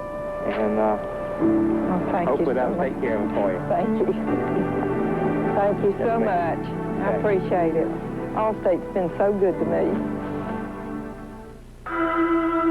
There is a fine line between a sports car that just performs right and one that feels right.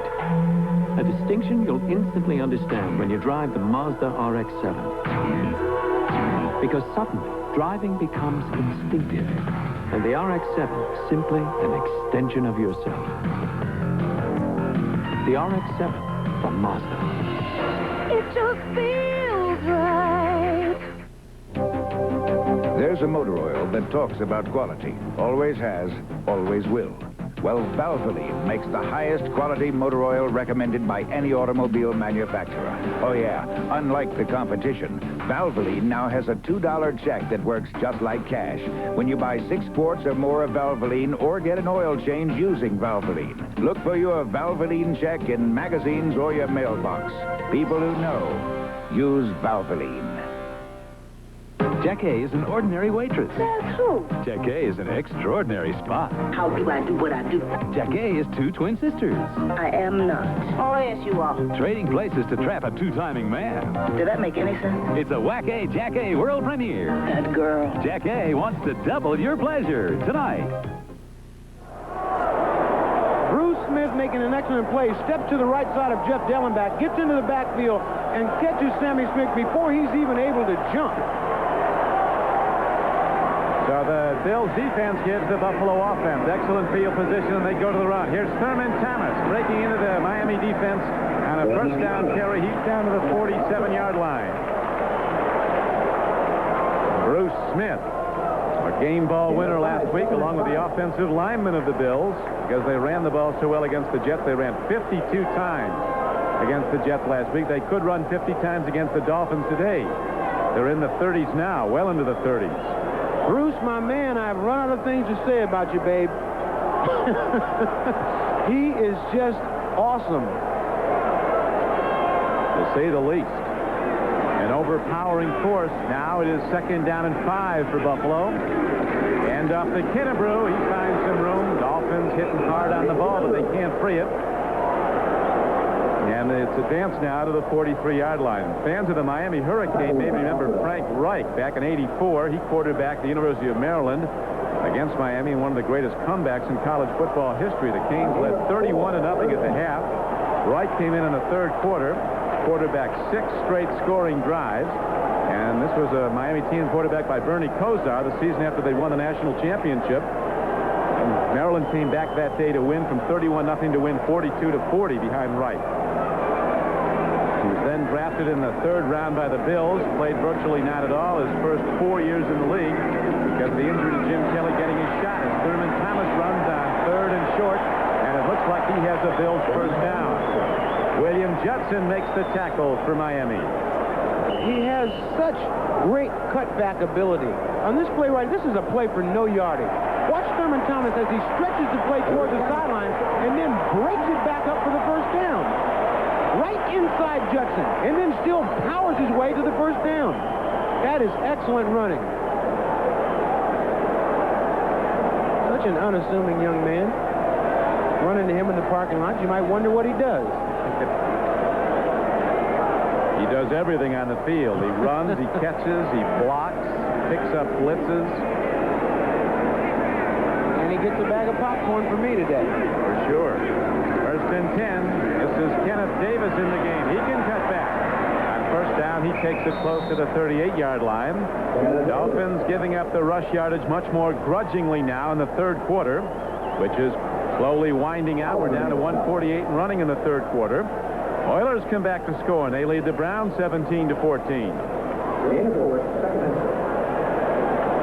Running backs love to play behind this sort of an offensive scheme because, like I said before, the offensive line, they just get on the people in front of them and push them whichever way they want to go and let the back do all the cutting. And they've got a couple of cutback runners that are extraordinary. Extraordinary. Whatever. They're right on both counts. And now the handoff goes to Thurman Thomas. Turning the corner on second down, and good defense.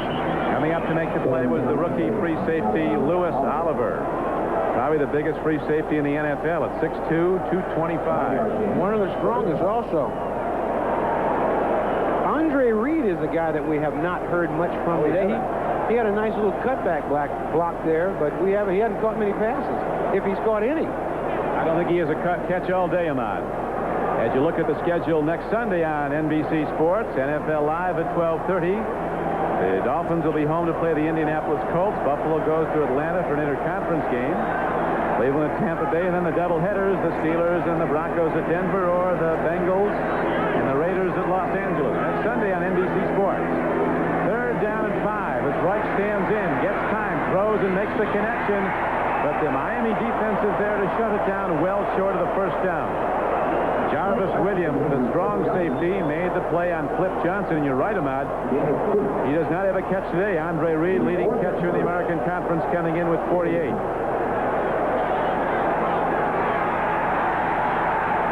Nice catch by Flip Johnson, just short of the first down. Live action now as we go to John Kidd, ready to place a punt. He's good at getting it down inside the 20. We'll see how this goes. He gets it out of bounds inside the 15-yard line. This telecast is presented by authority of the National Football League. It is intended for the private use of our audience. Any rebroadcast or other use of this telecast without the express written consent of the Buffalo Bills and the National Football League is prohibited. This game is the property of the National Football League, of the Buffalo Bills, and the Miami Dolphins, all rights reserved. Good punt, as the ball now will be spotted first and 10 on the 13-yard line of Miami. Dolphins have the only score of the second half. That spectacular 44-yard touchdown throw, Marino to Mark Clayton. Bills led 21-3 at the half. Marino, as the blitz comes, and he gets the ball to Ron Davenport, who breaks one tackle and gets ahead for a gain of close to 7 yards. Bailey, number 54, and Nate Odoms combined on the tackle for the Bills, but the Dolphins get passing yardage on the play. It's kind of neat to watch Marino pointing out everybody that they should block. Watch him just step inside of a possible sack right there and lets the ball go. They say one of the reasons that Marino doesn't get sacked, that He knows where everybody's coming from at all times and is able to avoid it. And that will conclude 3 quarters of play. So the Dolphins bring it closer. It's 21-10 Buffalo at the end of 3. Buffalo chicken wings. That's right. They got them all over the country at every restaurant you go to, but not like the ones they have here in Buffalo. They got the mild sauce. They got the hot sauce. They got the we got it. Let me try some of these bad boys. Don, I'm sick of. We've had so many of these the last. They're delicious, but we've eaten a lot of wings on our last 2 weekends in Buffalo. Coach Shula told his players when they were all heading out for wings after practice, guys, go to the mild sauce, please. He didn't want any late-night distress on his team. And the wing they're counting on right now is Dan Marino's right wing if they want to get back in this football game. It's possible to talk with a chicken wing in your mouth. I tell you, we've eaten a lot of wings. They're great. Used to be an appendage of the chicken, a mound that they threw away up here. Some genius put hot sauce on it and cooked it a certain way. Our own Paul McGuire claims he's responsible for it. He's not, but he sold a lot of them in the table bistro that he had here. That was between when he was a player and before he was a television star. That's where the weight came from. Here's Marino. Quick out to Davenport. Lost the handle at the 28-yard line. Third down play. It was a critical one. Miami will have to punt it here. I'll tell you one thing, and as the Dolphin fans all know, this team is never out of the game. Maybe they're out of the Houston game when they got buried 38-7. Marino with just a little fake throws it right up. Perfect throw to Davenport. It's a play you got to make. That's a big play. You got to make the big plays. Turn something into, turn nothing into something. Well, Dan's a little upset. Maybe a lot upset. Miami working without starting 2 runners. Troy Stratford out for the season. He was having a terrific year, knee surgery. Mark Logan is also out for probably 6 weeks. The punt is fielded for Buffalo by Mickey Sutton at the 41-yard line. With 14:03 to play in the game, and the Bills leading the Dolphins 21-10. Buffalo Bills wide receiver Andre Reed. We'll be right back to Rich Stadium after these messages from your local station.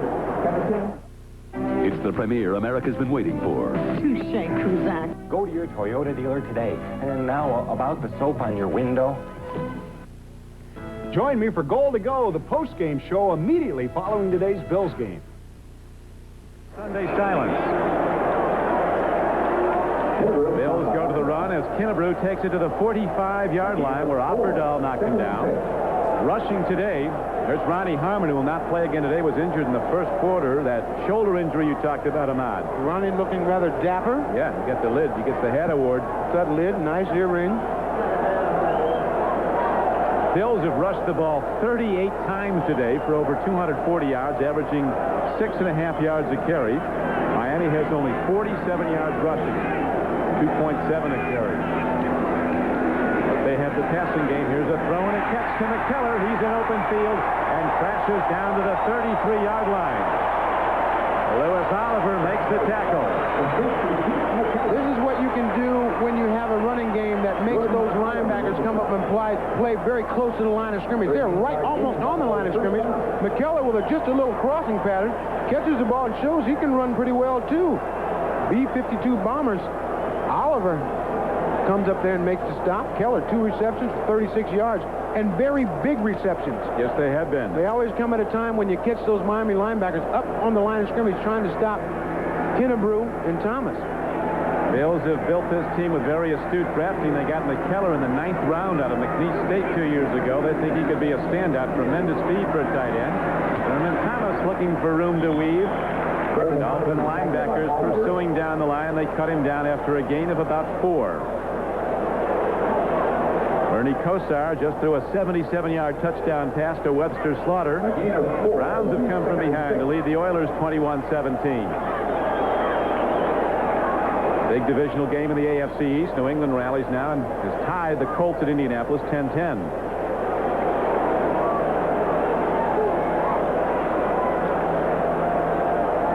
This Buffalo Bill team is really showing that they are a great football team, even without Kelly and Shane Conley. Yeah, now they've got two top players, two Pro Bowl players. Shane Conlon, a first-team All-Pro inside backer. He's been out for 6 weeks now. He's ready to come back after a knee strain. There he is. There he is. This is some player. Penn State. Pretty good basketball player, too. I saw him down at the Superstars a couple years ago, and he can shoot the jumper. Grew up in Frewsburg, New York, nearby to Rich Stadium. Played a high school playoff game here. He's some player, Shane Conlon. A lot of range. They say that he makes the great plays. It's like almost they set the table for him, and he comes and just takes it off. Impact tackler. Talk about his thunderous hits game after game. He stops the run. Now the Bills call a timeout. Reich has been counseled when they're in down close. When you see the defense, he's not certain of what to go against. With they call timeout, gets some counsel, and he does that as Shula looks on. One drag is brewed. Earlier in some kind of a bicycle contraption flying. Now the bat is in the stands. And the Bills have third down and about 3 coming out. Thurman Thomas to setback. Thurman Thomas gets the ball. And Miami's defense finally gets Thurman Thomas to knock him down on a third down try. And now a long field goal try will be coming up. Scott Norwood is coming out. He's been a Pro Bowl kicker. He was in the Pro Bowl last January. He's hit 10 of 13 field goals this year. Thurman Thomas, one of the few times today that they've been able to contain him. They haven't been able to do it much. He's already got 138 yards. 45-yarder. Normally at this time of year, wind is very much a factor in this part of western New York. There's virtually no wind today. Dolphins got an upset victory before the game. The weather, no wind, unseasonably warm. There's the field goal try on the way and right through the middle. So Norwood pops one from 35, and with 10:22 to play in the ball game, the Bills get their first points of the second half. They take a 24-10 lead. As the fans go crazy singing, "The Bills make you want to shout." Next Sunday, join NBC Sports for an exciting NFL doubleheader beginning at 12:30 Eastern with NFL Live. Some of you will see Eric Dickerson and the Colts head south to Miami to face Dan Marino and the Dolphins. Others will see the Bills battle the Falcons at Atlanta. In the second half, the Steelers go to Denver to meet Elway and the Broncos. Cincinnati will be at Los Angeles as the second game in some parts of the country against the Raiders. Check local listings for the games in your area. You know, Don, a very interesting stat was, I guess it wasn't a very interesting stat. Our very good statistician, Larry Pollock, wants to review it. We thought we had the first 100-yard rushers for the first time in one game for Buffalo since 1973 when the Juice and Bubby Braxton both were over 100. 45-yard field goal just completed by Scott. It's still interesting. Even if it's wrong, it was interesting. Well, we know that Thurman Thomas is way over 100, and the big man, Larry Kinnebrew, is very close to 100. Yeah, a lot of times you throw them stats from that long ago, nobody knows. Listen, one thing about our business, you never let the facts get in the way of a good story. Something you have to learn early in this business. Sam Jankovich taught me that out at the University of Miami. Sam Jankovich recruited me out of high school to Washington State. Yeah, he coached there. The Canes will be back. Took a tough one last night. A great win for Coach Bowden and the Seminoles, as running it back is Willard Reeves. He gets it across the 20 and out to the 23. And Bailey made a stop. Well, it gets a little heated down there at this point. That's going to happen. Butch Rowe got a nice little left hook in on that little exchange right there, but when you get a left hook to the left side of the helmet, the only thing that hurts is your hand. Has he been banned? At any rate, the Dolphins go on offense, and Marino will be firing with the great wideouts, Clayton and Duper, ready to run those deep patterns. Here's Marino, looking out, swings it out, and it's tipped away by Bruce Smith.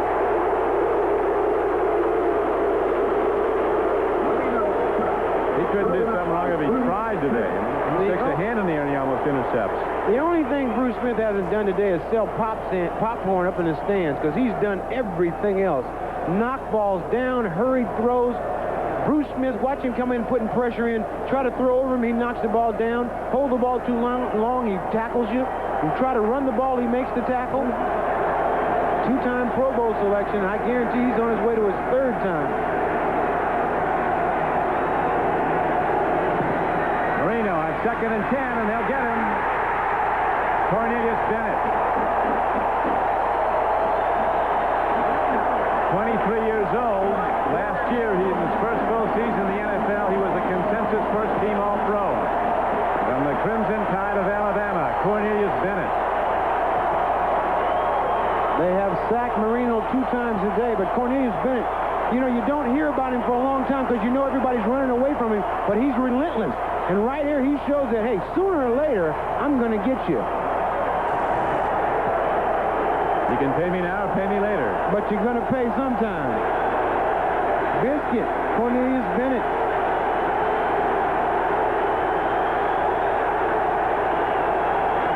Snap to Marino. He's in trouble again. Dan Marino on the run. Dan Marino wants to be sure that pursuer knew that the whistle had blown. Jeff Wright, the man who ended the sackless streak, was almost at him again.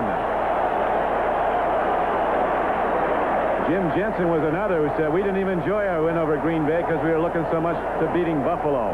A lot of times all that lip service backfires on you. Once again, Cornelius Bennett just coming at Marino. Marino tries to step up in the pocket, and Bennett gets the sack. But none of that talk doesn't help. I mean, you can talk as long as you want to. It doesn't bother anybody either. I mean, guys can say whatever they want. Once the game starts, then that's where you do your talking. And it always makes you upset when some guy says we. It's like we. I'm going to get you, won't we, fellas? Marino, 3rd down and 21.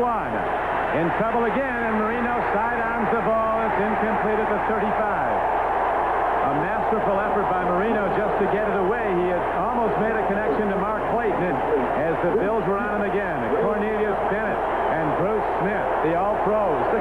Smith.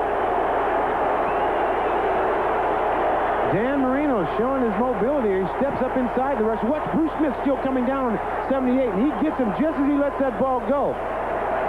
Once again, Marino showing that he's going to throw it some kind of way. Here comes Bruce Smith, and he just gets it away. Almost completed to Mark Clayton, but almost all that does is bring in your punter on. Roby in the end zone. One hot snap, but Roby gets it away. Hits a line drive downfield that Sutton will return from his 46. And he's down to the Miami 45-yard line. Clifford Hobley on the tackle for the Dolphins as players have to be separated after the kick return. And there's a penalty marker down with 9:12 to play in the game. Well, all that old pushing and shoving doesn't do anything. It almost looks silly. You know, you're pushing and shoving, and and you know, you're pushing and shoving, you're about to get a guy, and then a 150-pound referee pushes you apart.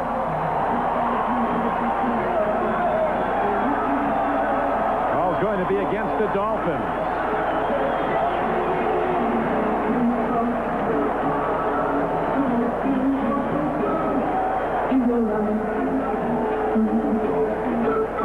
Bills extending their lead in the second half. The Dolphins got close. Personal foul, face mask, number 34, kicking team. It's declined. First down. 34, New Faola. This is the old chicken fighting is what old Bud Grant used to call that. Yeah, chicken fighter, pushing him chicken. And there's a timeout as New goes to the sideline. Why is Ford Ranger America's most popular compact? Doubleheader next Sunday. Well, the only way that you can cool down Bruce Smith is you do this, throw water in his face, but I dare you to do it, Don. No, I'm not going to do that. The enforcer. First down and 10. Bills with the ball. Thurman Thomas takes it across midfield. John Bosa, who the Dolphins are waiting for a big return from, the #1 draft choice 3 years ago out of Boston College, who was out a full year. He was injured in October of '88. Knee reconstruction, just getting back into form. Cleveland, after trailing 10-0, now extends its lead to 28-17 over Houston, so the Browns in position to lead the division along with the Bengals. AFC Central. Cincinnati back on track, Don. 42 points they put up. Yeah, they were down early. Bills leading 24-10. 8:29 to play in the game. Second down and 8. Back to Thurman Thomas, who has a career rushing day as he extends his yardage every carry. Best production of his career, and he's had some tremendous days. He is just lightning quick. He finds a crack, and his ability to accelerate through the hole is just phenomenal. You don't have to have a big hole for him to get through. Watch here. He makes a decision and just bolts through there. Nice numbers, Ahmad. 24 rushes, 144 yards. He's averaging 6 yards a carry. 1 touchdown. We want to send congratulations and best wishes to our unit manager, Kimmy Pontillo, who was recently married. Who's the lucky guy? I believe there's an attorney named Bill Collins who took her golfing, didn't he, on her honeymoon? They went to Scotland to play golf. And she knows what she's in for. She can handle it. Third down and short. They go to Kennebrew, and he can't quite get there. Big call now for the Bills. They're out of range for Norwood, leading by 2 touchdowns and 2 extra points. 14-point lead. Game clock running. These fans here have suffered so long at the defeat of Miami that they're begging to pour it on. Oh, for the 70s. Lost 20 straight games in the 70s to Miami. One of my biggest highlights, I played here for the Bills for a couple years. We could never beat Miami. And when I went to Minnesota and we beat Miami, I celebrated much more than everybody on the team. They couldn't understand why. It was that because we finally beat the Dolphins. Even if you were wearing purple. That's right. Beat the traffic congestion to Rich Stadium. Catch the Buffalo Bills Express bus. Coach Levy and the Bills talk this thing over. I tell you, there's a very good feeling in this organization. I mean, it's a very together group. It really is. It's a family atmosphere, and you got to have that if you're going to have any success in the National Football League. Somehow it has to revert back to the way you were in high school, where you care about all the guys. That's why they can have a fight between the coaches. It doesn't bother them. They just keep right on going. It's nothing that they're going to just all of a sudden blow up and say, oh, boy, we got dissension, we got problems. They got nothing but a good football team, and they're headed in the right direction. Tonight on NBC, the Call of the Wild is for help when the magical world of Disney presents Ernest Goes to Camp, followed by the no-nonsense comedy of Sister Kate. And a lady grappler puts the move on one of my 2 dads. Then 227's Jackie will double your pleasure. An NBC world premiere movie that's tonight only on NBC. Was that your line, no nonsense? That was written there. Some genius at 30 Rock. You know. 4th down and 2. 2 fullbacks in the game. They're waiting for Miami to jump, and they didn't do it. These Dolphins are well schooled. They're one of the least penalized teams in the NFL every year. Usually the least penalized. Don Shula does not stand for mistakes. You make a lot of mistakes on Shula's team, you make them somewhere else. Say the coach looking good. He's approaching 60. He's not aging. Although any more of those 6 and 10 years will not looking for those. This was a turning point last year. The Dolphins, through 7 games, were 4-3 in '88. Then they lost 7 of their last 9 to finish 6 and 10. And of course, they're 4-3 coming into this game, having won 3 in a row. Dug a deep hole early. They were down with a 1-3 record. Scott Schwades is back deep now, along with Jarvis Williams.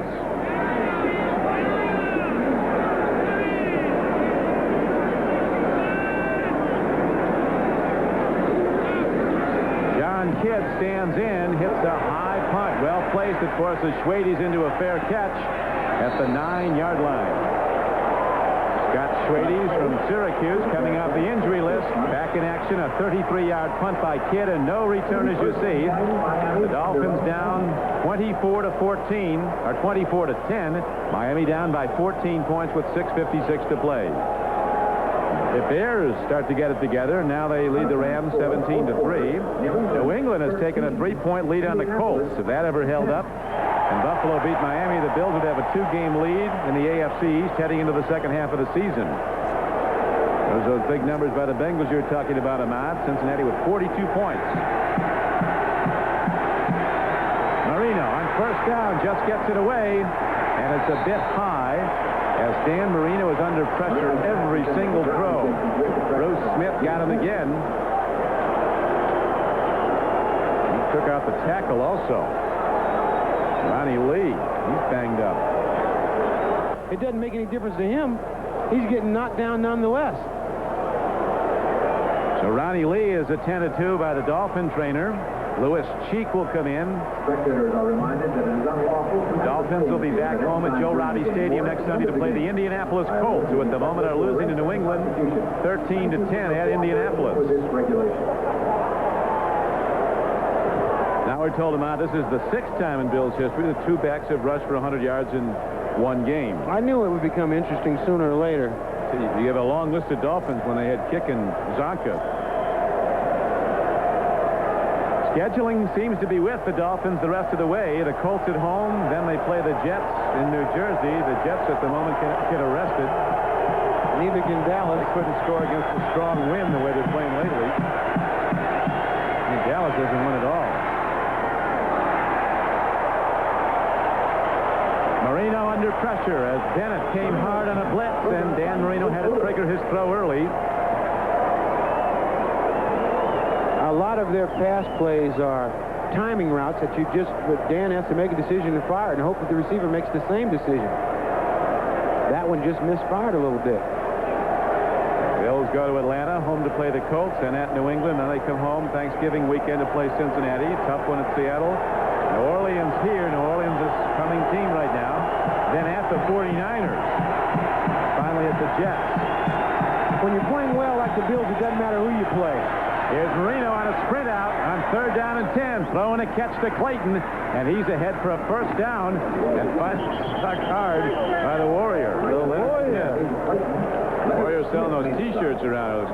He's got those T-shirts with a feather. He's got a feather in the back of his hat that he wears. He said he used to chase down seagulls at training camp and pluck a feather, and he just wore it every day at practice, and he always has a feather now. And T-shirts.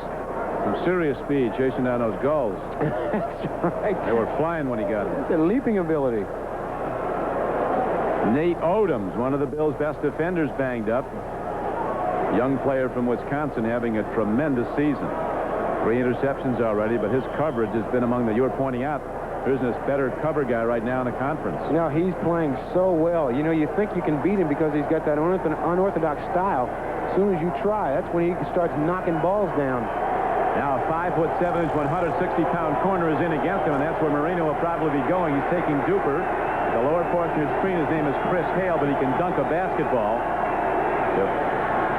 Here's Marino sprinting out, looking downfield, directing traffic, and throws the ball away wisely as Art Still was in pursuit of Dan Marino. 5:58 to play in the game. The Bills lead it 24-10. Art Still, very quiet, very efficient, and constantly attacking that quarterback. He says the thing he likes about Walt Corey is he doesn't try to coach us too much. He just turns us loose and lets us play. You know, he lets us play. You don't want to confuse anybody on the defense. If they know exactly what they're supposed to do, then their production goes way up. There's a lot of those defenses where you got 18 different kinds of sets that guys make a lot of mistakes. Walt Corey doesn't believe in that. Well, he believes in this defense gives him reason to believe. And here's a downfield throw and a catch at the 40-yard line on 2nd down and 10. Good for a first down. Andre Brown, a free agent from Miami of Florida, turns in and makes a 14-yard reception. In situations like this, it's much easier to catch that ball over the middle. Nice move by Brown. Gets inside the cornerback. Ball's right on time. Picked off by Kirby Jackson. Was he inbounds? He was. It's a Buffalo interception of Dan Marino by Kirby Jackson, who's quite a story. He was a 5th-round draft choice of the Jets, who cut him. The Bills picked him up as a free agent. Derek Burrows, one of their best, went out with an injury. And Kirby Jackson has played superior football as he does in this play. Let's see if he gets feet in. He does. The official right there says it's an interception. You see the Dolphins pointing that he was out of bounds, but it was an excellent break on the ball by Kirby Jackson. Tom Olivadotti. Dan Marino a little bit upset.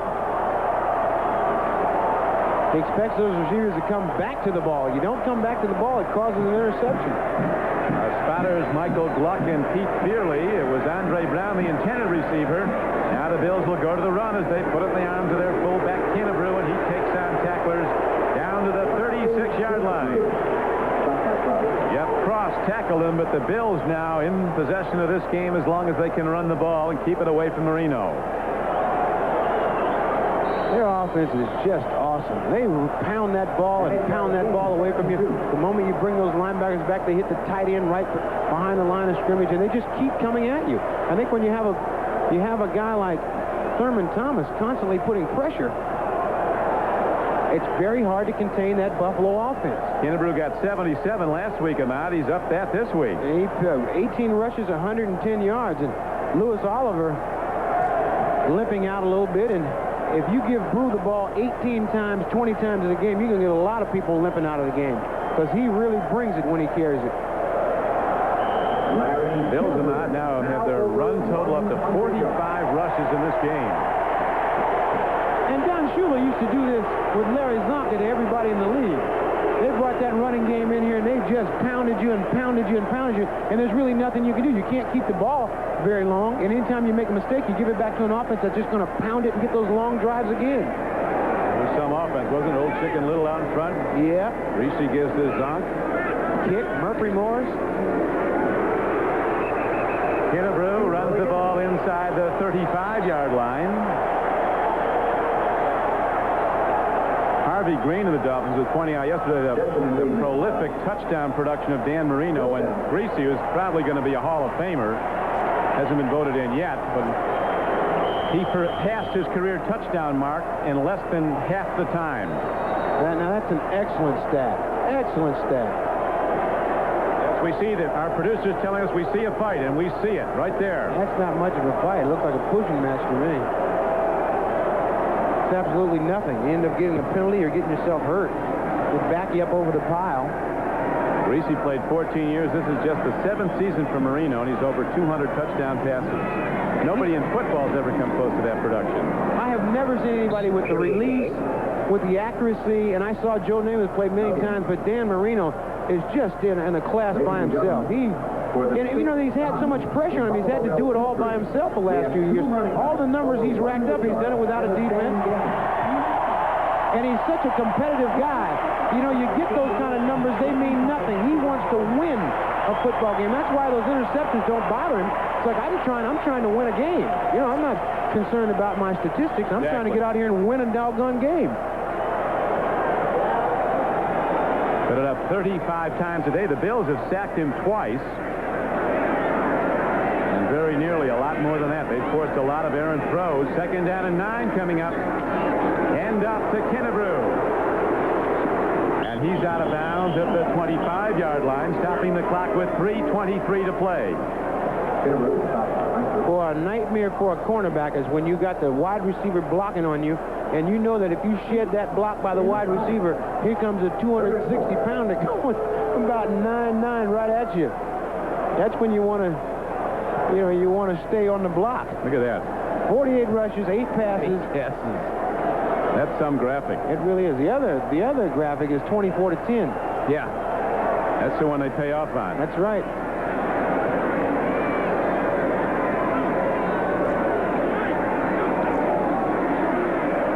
Throw up the middle, and it's behind Andre Reed. Dolphins have taken him out of the game for the most part. An all-pro receiver. They were saying in practice yesterday, Ahmad, that Andre Reed, one of the greatest things that happened to him when he went to the Pro Bowl as an alternate last year and was lining up with guys like Toon and Eddie Brown and saw he was as good as they were, and he came back knowing he was a terrific player, really believing it. He is. That's what you find out when you go to the Pro Bowl. You look around you and you say, hey, I belong here. I'm as good as these guys. And your level the very next year after the Pro Bowl goes up tremendously because you feel the pressure and the pride of playing at that level every game. I like what your friend Fran Tarkenton says about the Pro Bowl. Says nobody plays in the Pro Bowl, including the people there. The field goal attempt by Norwood is no good with 3:15 to play. Bills going for a long one, so the Dolphins send their offense out. Down still by a 24-10 count. Now the Colts have come back to lead the Patriots in the fourth quarter, 17-13. New England's been rallying. Mob's going right back in that big sack of corn here. You know, this is some of the best popcorn I've ever had in my entire life. This, you know, my hat's off. I tip my hat to the popcorn makers here in Buffalo. Not to mention the person who brought them wings over here. That's right. Here comes Marino in the Miami pass offense. Downfield throw, tip ball intercepted. It's picked off. It was intended for Clayton. Kirby Jackson has his second of the day. And he's not done as he weaves inside the 20. Jackson going in. Touchdown, Buffalo. 40 yards, and it's over.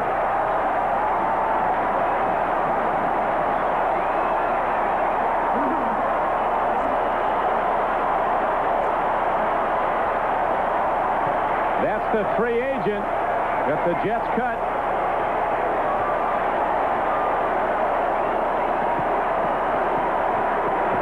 And the Bills slam the lid on. They're up 30-10 with the extra point coming.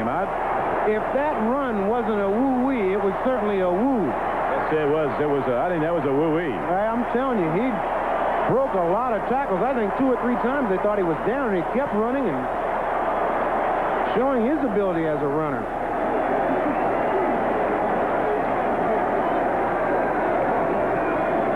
Norwood hits the point after, and the Bills extend their lead to 31-10 as Kirby Jackson has his biggest moment in the NFL, taking one back for a touch. Anytime that you get a tip ball that goes up in the air, the percentages of you getting an interception go way up. This is a ball that Clayton's trying to get. He tips it right back to Kirby Jackson, but this is where the play starts right now. He starts running back towards the middle of the field, then breaks it over to the left side. Now, the thing is, these offensive players, they have not made a tackle since high school. They've always been offensive players. That's why it's so dangerous when a defensive back starts running back down the field. You got guys that aren't used to making tackles.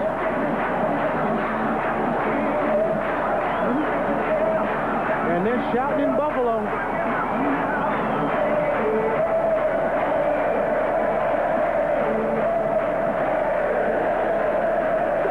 They're up and singing the Buffalo shout song. The bat is flying. Dan Marino, as he sees it, went to the wrong guy, and now he's got to defend. He starts to back up. There's nothing danger. He can't tackle. You know, there's no sense trying to throw a shoulder in there and lose himself for the rest of the year. The guy's going to run over him. He's got a chance of getting injured. The career of Joe Namath was short in making plays and making tackles and interceptions. Suffered major knee surgery, major knee injury, tackling Detroit linebacker Paul Newmoff one year. Quarterbacks in high school usually make tackles, but that's because they play middle linebacker on defense. Yeah. High spinning kick downfield by Norwood. Willard Reeves runs it back for the Dolphins, and he's cut down at the 15-yard line by Chris Hale, the smallest build. A little cornerback from Southern California, number 26. And now a new quarterback is in, Scott Secules, second-year player from Virginia. They really think he can be good. You know, this is really an interesting thing. When you're in a game like this, you're behind 31-10. They put a new quarterback in. But once again, let's take a look at this run. Kirby Jackson with just a fine broken field running here. Runs through a lot of people. The Bills are very good blocking on this play, and he gets in for the score. But in a huddle, when you send in a new quarterback, the new quarterback comes in, he's all fired up, ready to go, and the other guys are going like, well, wait a minute, man. I mean, you know, it's a tough spot to put a quarterback in now. Marino under the gun, tries to trigger a fastball to Mark Clayton, but it skips in on the 1-yard. Scott Secules actually throwing it, the replacement of Marino. Skips it in on the 1-hop. So his first throw is an errant one. He's only thrown 4 passes now this season, and he's completed 1 in previous play.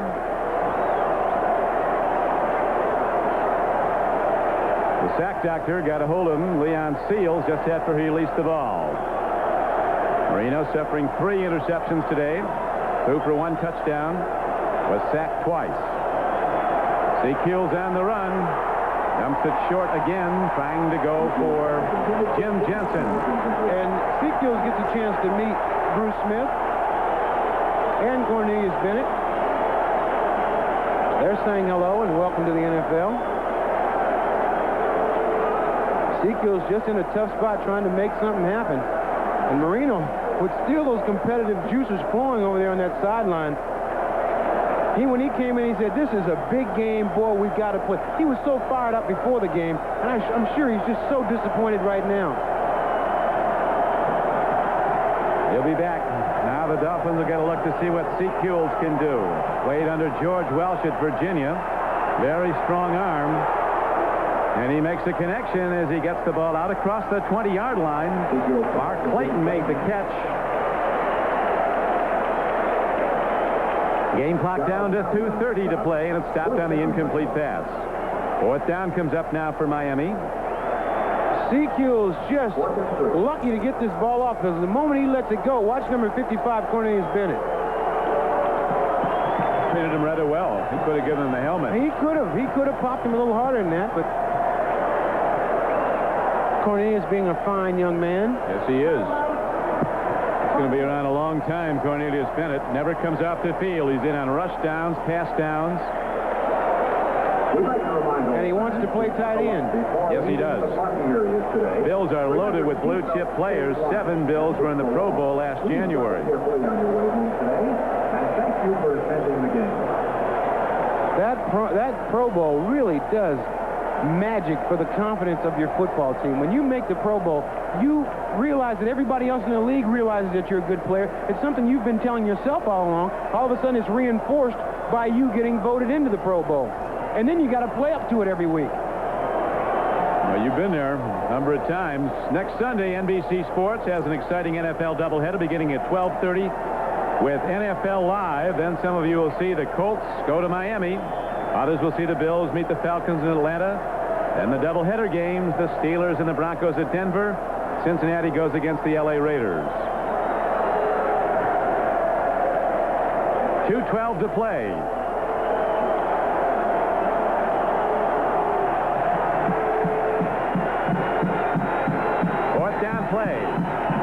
Sequels stands in, throws it, makes the connection to Duper, and the Dolphins get a first down and stop the clock with 2:06 to play. Sutton and Jackson were on the tackle. Elijah Pitts, running back coach for the Bills, former outstanding Packer on the sideline with his 2 standout runners today.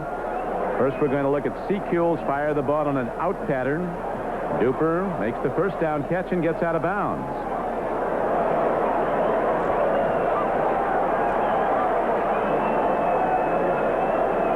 Sequels is big, 6'3", 220 pounds, in his second year from Virginia.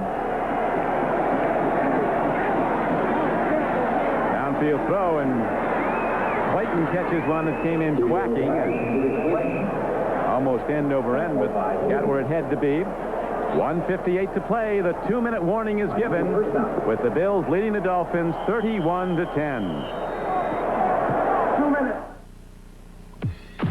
AT&T, the right choice. To honor their fans, the Seahawks have issued them uniforms. Must be both, I think. Can we tie? Can there be a tie? Let me ask the producer. Is there a tie?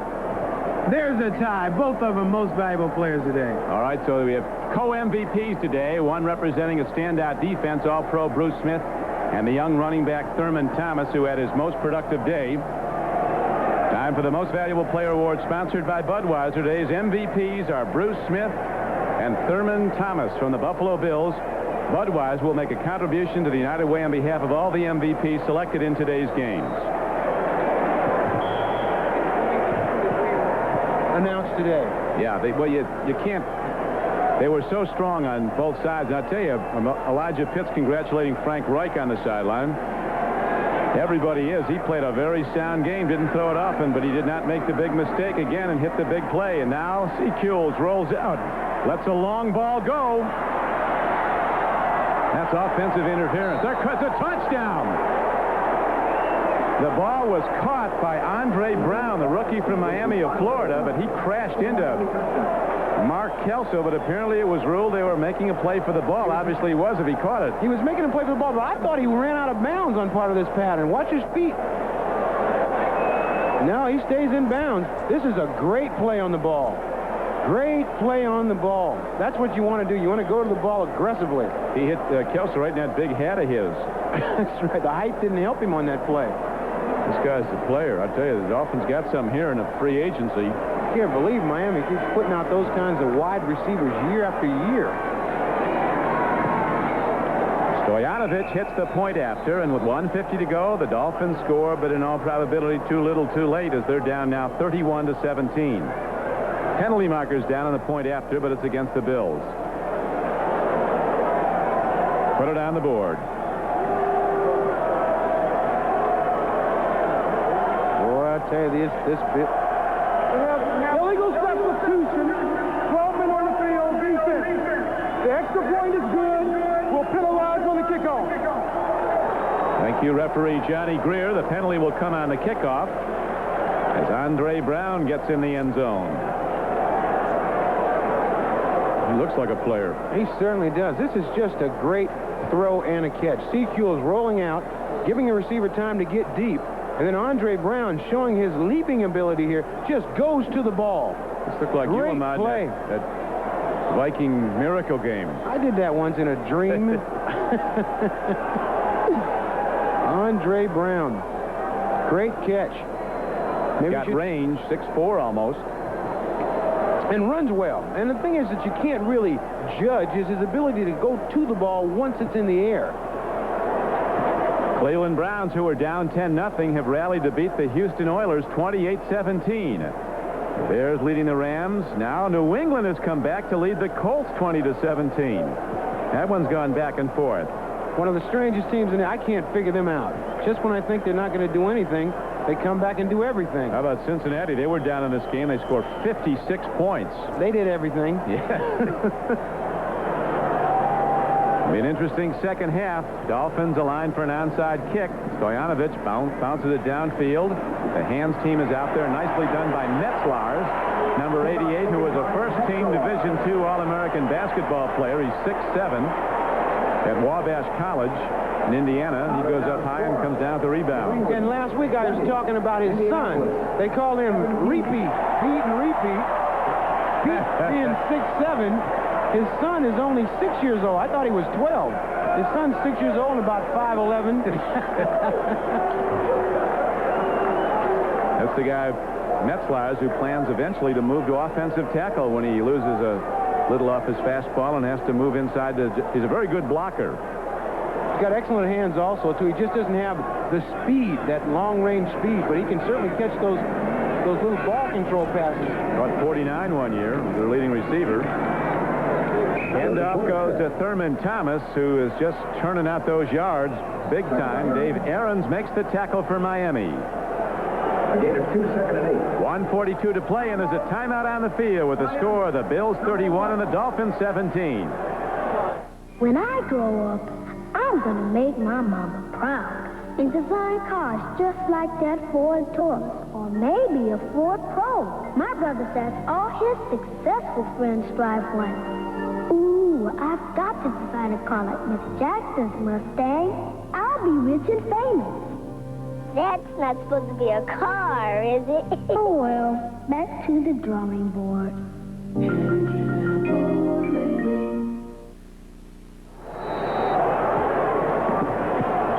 Dan Marino, not a good day for Marino and the Dolphins as their 3-game win streak comes to an end.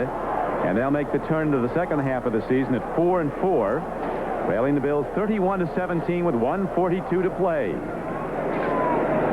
Buffalo with Reich at quarterback, set to go to the run to try to run out the clock.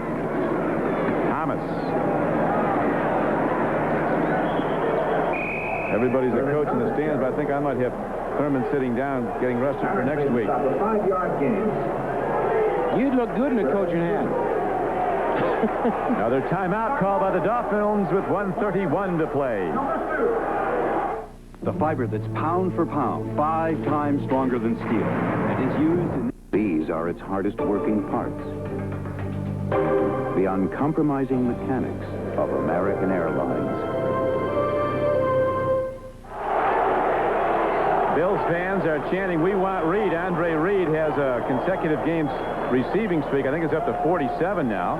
But he's on the sideline, and Sportsman, as he waved to the fans, he said, "Hey, nothing we can do about it at this point." Throw him a hitch. I know if somebody makes Levy aware of it, he'll put him in. Do you mean you don't think he heard those 80,000 people saying, we want Reed? He's got that headset on. I can hear it through my headset. I think they can hear it in Syracuse. Thurman Thomas runs. Now 4th down comes up. 1:26 to play. John Offerdahl playing much better now as he works back into the lineup. And the Dolphins call a timeout with 1:26 to play. They're out of timeouts and almost out of luck in this game. Tonight on NBC, the Call of the Wild is for help when the magical world of Disney presents Ernest Goes to Camp, followed by the no-nonsense comedy of Sister Kate. And a lady grappler puts the move on one of my two dads. Then 227's Jackie will double your pleasure. An NBC world premiere movie that's tonight only on NBC. The executive producer of NBC Sports is Terry O'Neill. The producer of today's game, Terry Ewert.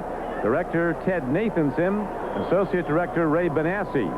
As we're coming down the stretch here at Rich Stadium, where the Bills have put in a record crowd of almost 80,500. Sold out 16 consecutive games. Leading the NFL in attendance and leading the AFC East by perhaps 2 games, depending on the outcome of the New England-Indianapolis game. But the Patriots are leading late in the 4th quarter. Punt downfield, and Schwades lets it roll, and the Bills will down it at the 5-yard line, or let it go out of bounds down at the 4. Everything goes right for these Bills the last couple of weeks, at least. Now look at this. The Colts have tied it up. Looks like they could be heading to OT. Colts and Patriots tied 20-all with time almost out at Indianapolis. Steelers have rallied and come back, and now they lead Kansas City. Dallas is close, but still behind in the 4th quarter. New Orleans wins again, beating the Bills' next opponent, the Falcons. Saints, after a 1-4 start, have now won 3 straight.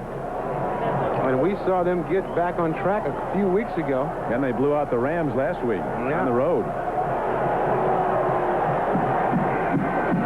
Scott Sekiel at quarterback. Standing the yard deep in his end zone. He'll run the ball straight ahead. And Sekiel takes it out to the 20-yard line. Sekiel's with them young, fresh legs. They want to see him do as much as he can as we go into the final minute of the game. Bills are in the lead, 31-17. Sekiel is almost picked off again by Kirby Jackson. Then he lost it, and it looked like Andre Brown caught another one.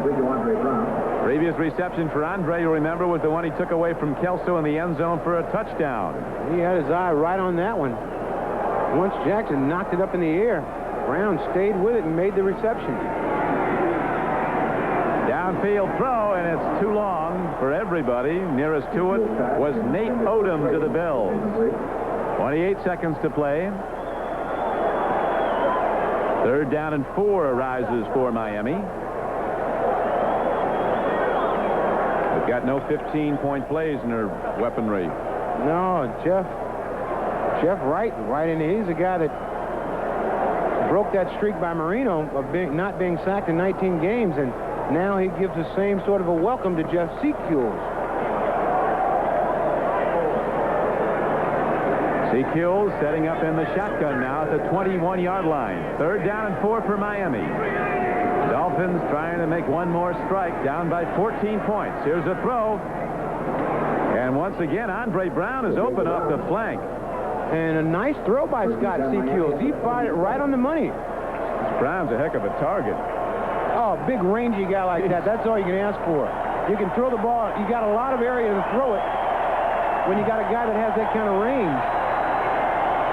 Sekiel throws it up. And that was very nearly an interception. as the nearest man to it was the strong safety Leonard Smith, and the game clock is down to 2 seconds to play, and the Bills are about to up their record to 6-2 going into the second half of the season. One of the co-MVPs, Bruce Smith, walks the sidelines, and most importantly for the Bills, they found a quarterback they can win with when their star, Jim Kelly, was out. And it's mainly because of this defense led by Bruce Smith that they turned it up a couple of notches. Yes, they did. They realized that we had a problem, that Kelly wasn't going to be able to play, and what they want to do is get behind Reich. Bruce Smith told us, hey, they needed to turn it around right away. Marv Levy pointed that out strongly yesterday, that our defense has put our offense in position to win. Andre Brown almost had one, and that's going to do it. Final numbers are up as the gun sounds. The Buffalo Bills defeat the Miami Dolphins 31-17 as Coach Levy goes across to shake the hand of a man he greatly admires, Don Shula. The Dolphins will go back to Miami to play the Colts next week. Miami now 4-14. The Dolphins made a run at it. They had a chance to get in here and play for first place, and they actually didn't do much. And once again, we see Bruce Smith and Marino talking a little bit. Frank Reich, who made no mistakes, had a perfect game today. Buffalo leading the division 6-2. Miami falls to 4-4. They had their chance. Just weren't able to pull it off. And Buffalo, boy, they really turned it on. Bills will be awaiting the outcome of that Indianapolis-New England game. Those two teams tied late in the fourth quarter at 20-all. Here is the play of this day, the spectacular run of Thurman Thomas. As he weaves through everybody, the entire Miami defense had a shot at him at one time or another. Takes it in for 30 yards as he finished the day and a touchdown. Finished the day with 147 yards rushing on 25 carries. Now for Ahmad Rashad, this is Don Criqui. Glad you could be with us at Rich Stadium where the Bills defeated the Dolphins 31-17. Stay tuned for the Budweiser NFL report after these messages coming up from your local stations.